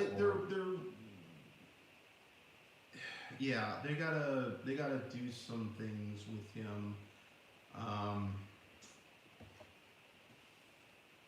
I wouldn't put a lot of hope on it. I guess that's the best way to put it. Without getting into it. Number 4, am I crazy or did Cilantro Boy potential Oscar Trevino move up in the edge rankings from number 127 to edge ranked number 126? I seem to remember him being rated a 78 overall. Now he is a 79. Is GM on the road in Laverne doing spring evals? Any 2-star updates you got would be amazing. Get that man a scholarship offer and a 2-star composite NIL deal ASAP. Can we call it the 2-star bump? Can we call it the Cilantro Boy bump? He gets an offer from the Cilantro Boys and he's automatically a 4-star. Is that yeah. Are you trying to play into what Nick Saban was implying in his interview with Joe Clapp? I am not. I just trying to show a little love to a 2-star Cilantro Boy with the last name that I share as well. Yeah, I was in Laverne at the beginning of the spring. Oh, so maybe he was a little bit evaling out there. We have a similar D-line question from the Dan. I got this one on the Peristyle inbox. Is multiple years of not being able to recruit defensive tackles from high schools a truly sustainable model? Also, does SC take a run at JJ and Breland in the fall? I believe that's Jericho Johnson and Breland. Yes, we expect Jericho Johnson to absolutely have a run for USC, and then Gerard just mentioned with Breland, USC needs to do some things, but we wouldn't be surprised if maybe they sneak in a visit for him during the fall, an official visit. But not being able to recruit defensive tackles in high school, is that a truly sustainable model? I do not think so, because we never know what's going to hit the portal. You never know what's going to be offered up in there. Yeah, I mean, it's been a model that USC has used more years than not. Even before Lincoln Riley, it's hard to get good defensive tackles out of high school because you're not having a lot of good defensive tackles on the West Coast. So you have to go out of state. And that kind of goes back to the whole, you building a wall around your local recruiting and, best player versus local player sort of thing. If you don't have any guys locally that you feel confident that you can develop, then yeah, you got to go out of state. You're forced to go out of state after somebody. And it's just always difficult. It's always hard, particularly with defensive linemen. They tend to be mama's boys, and they just don't want to leave home very often. So it's difficult because there's just not a lot of inherent talent locally to be able to get guys. Now, that's a little different because you've got Aiden Breland, who's a 5-star defensive tackle that is local and not looking at USC. So I'm sure that's what inspired the question. USC's got to get some guys. But the portal does give you an advantage that Pete Carroll did not have. Pete Carroll didn't have the ability to get transfers without them having to sit out a year and what have you. And so we're going to see how that evolves. If USC is content with that particular position, because as I said at the beginning of the podcast, that position lends itself to transfers, to plug-and-play type players. There's not a lot of scheme involved. If you can go out there and be a beast and just dominate people and get upfield, you're probably going to play. And so they may be able to go harder into the portal at that one position and make that their portal position. And obviously you can pepper in some more players. I think we were asked a couple weeks ago, what's the ratio? When you get it going on the high school trail and you're able to get full classes in the high school trail, how many guys are you looking to get out of the portal? And I think it's 3 or 4, maybe 5. Just depends on the year, depends who's available, depends on how much room you have. But I think that's really what you're looking at. I don't think if you can get guys out of high school and you can develop your culture at that level, that you still want to bring in, 15 guys out of the portal. It doesn't seem like that's what's happening with Georgia. It's not happening with Alabama. It's not happening with any of those teams at the top. And our last question from the email batch comes from Ted from Manhattan Beach.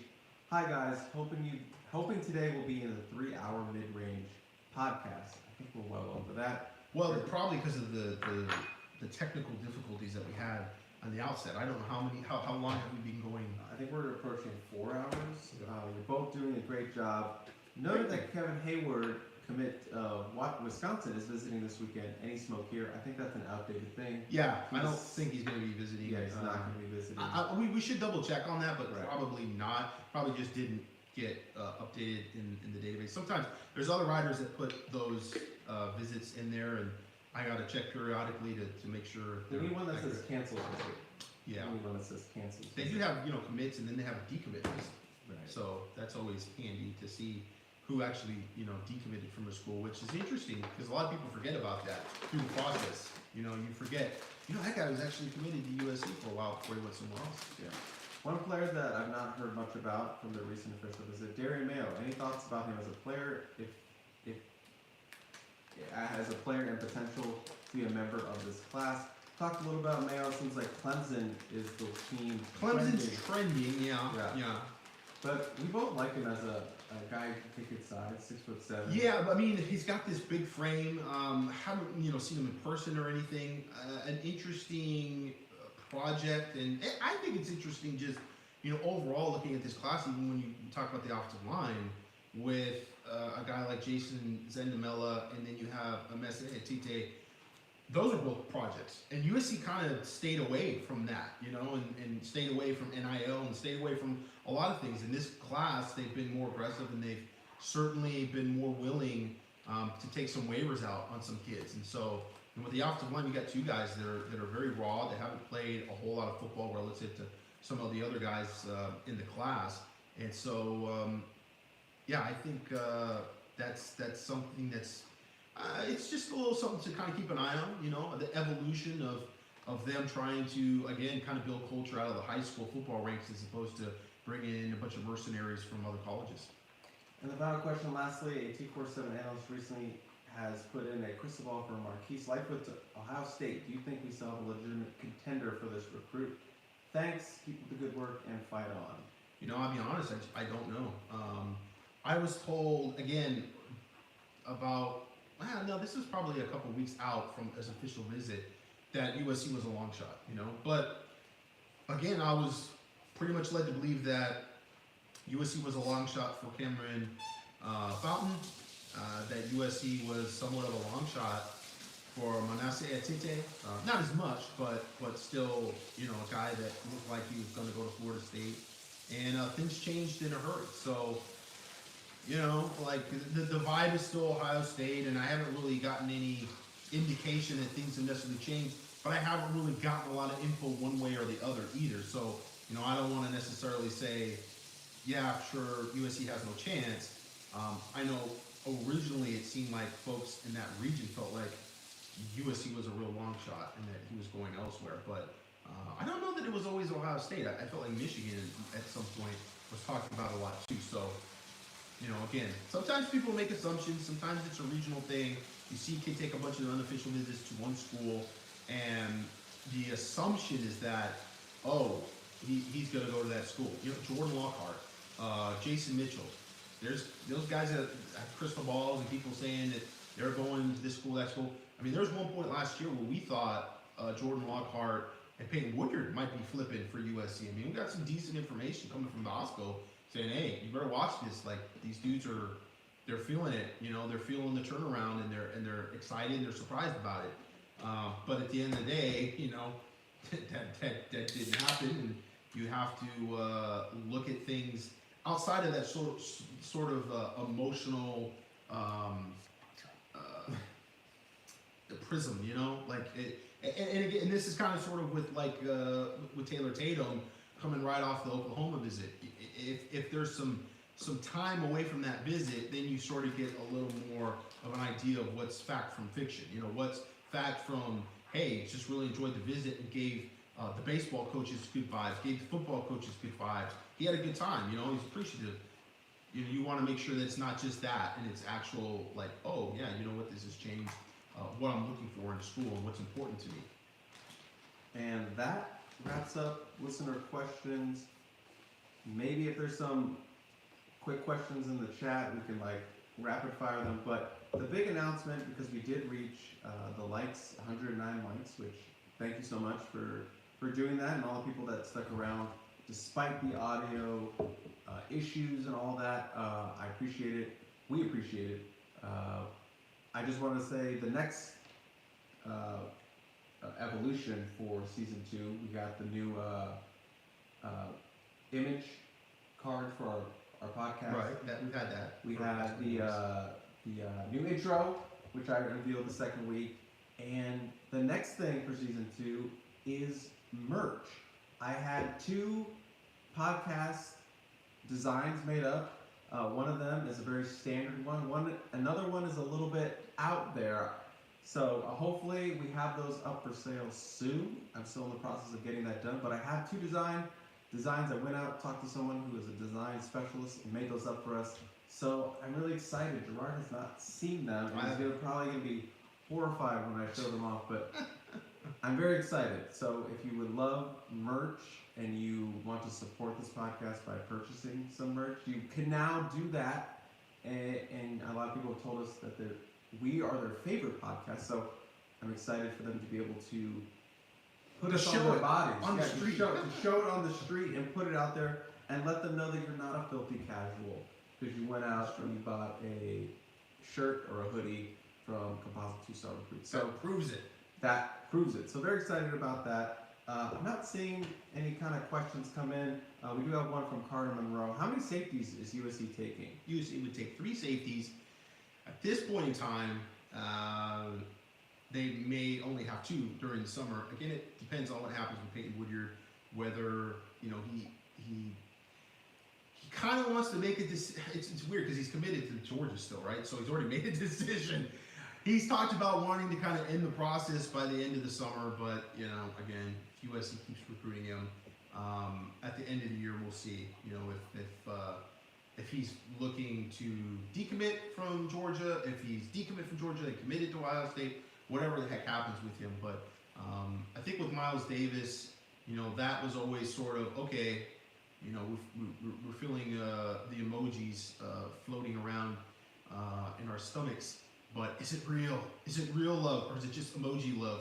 And it sounds like it's turning out to be emoji love, and he's gonna probably end up a Longhorn. So is it real love? Yeah, that the idea like okay, USC is dropping Miles Davis so it could take Peyton Woodyard is no, that's not what's happening.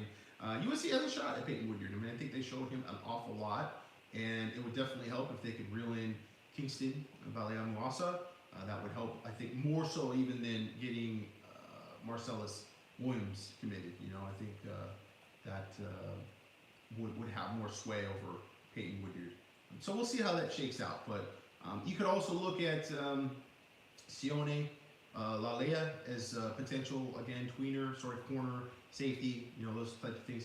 Those lines get blurred a lot when you're talking about defensive back.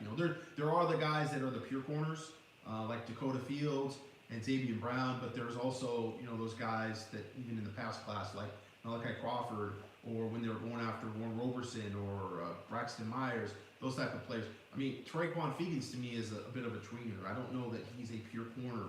I don't know if I see that type of top-end speed from him to be a guy that you go, okay, cool, he's like a corner all the way through, Might want to put him over inside the slot, just depending on the matchup. So, yeah, we'll see, how those guys develop physically. But right now, they got 2 solid corners. I think Marcellus, a corner, but a guy that can move inside and play some nickel as well.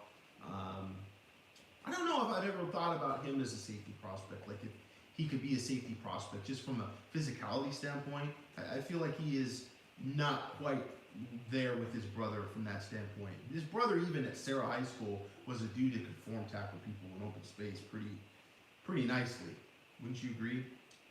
Yeah, I would agree with that. His brother played cornerback, but he was freaking. I mean, there's just very few players that I've seen that have that type of football IQ and just seem to make those type of plays. And he's a football player. He's just a great football player. And I think Marcellus is a bit more of a coverage guy. He can do more of those things in man coverage and what have you. And because he has a little more height, probably not as limited in his matchups. Our last question comes from Like James. Yes or no? What do you think, Gerard? Do we go after Nate Frazier from Monterey if Tatum commits to Oklahoma? What's this we stuff, white I don't think so. I mean, USC sort of doubled down and had an opportunity to kind of recruit him at the end of summer, or excuse me, at the end of spring.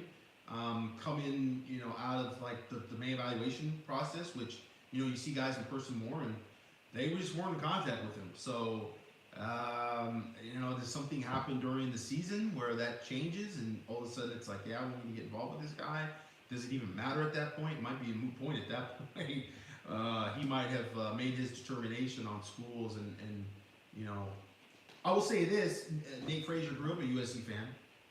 He's a guy that's grew up, not too far away from the Coliseum, and has always looked at USC as being. I mean, he told me USC is always going to be there because they're the hometown school and what have you. Now, he told me that like in February, but certainly it just doesn't seem like they're pivoting in that direction. If they do pivot, seems like more of a maybe Derek McFall, Nate Palmer, who was another guy that they're involved with. Subsequently, Texas kid. TCU, yeah, it has to be from Texas. Basically, it looks like, yeah, we'll see. I mean, it's like with the quarterback position, you can never completely eliminate the possibility of a Jackson Dart just coming out of nowhere and just like having an insane year. It's like, dude, yeah, we got to recruit him. We have a quarterback already. Well, figure it out.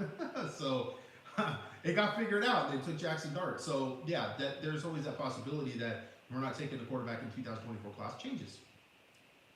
All right, that is going to wrap another edition of the Composite Two-Star Recruits live. Despite all the technical difficulties, we are done. We got through it. Sorry about the audio for the live viewers, but we hope the podcast makes up for that, especially with the length. But again, this is the Composite Two-Star Recruits. I'm Gerard. Nope. I'm Chris. That's Gerard. Ryan Abraham is literally behind the camera right now. He's not drinking a beer right now. He has not cracked one open, but we will catch you next time on Composite Two-Star Recruits.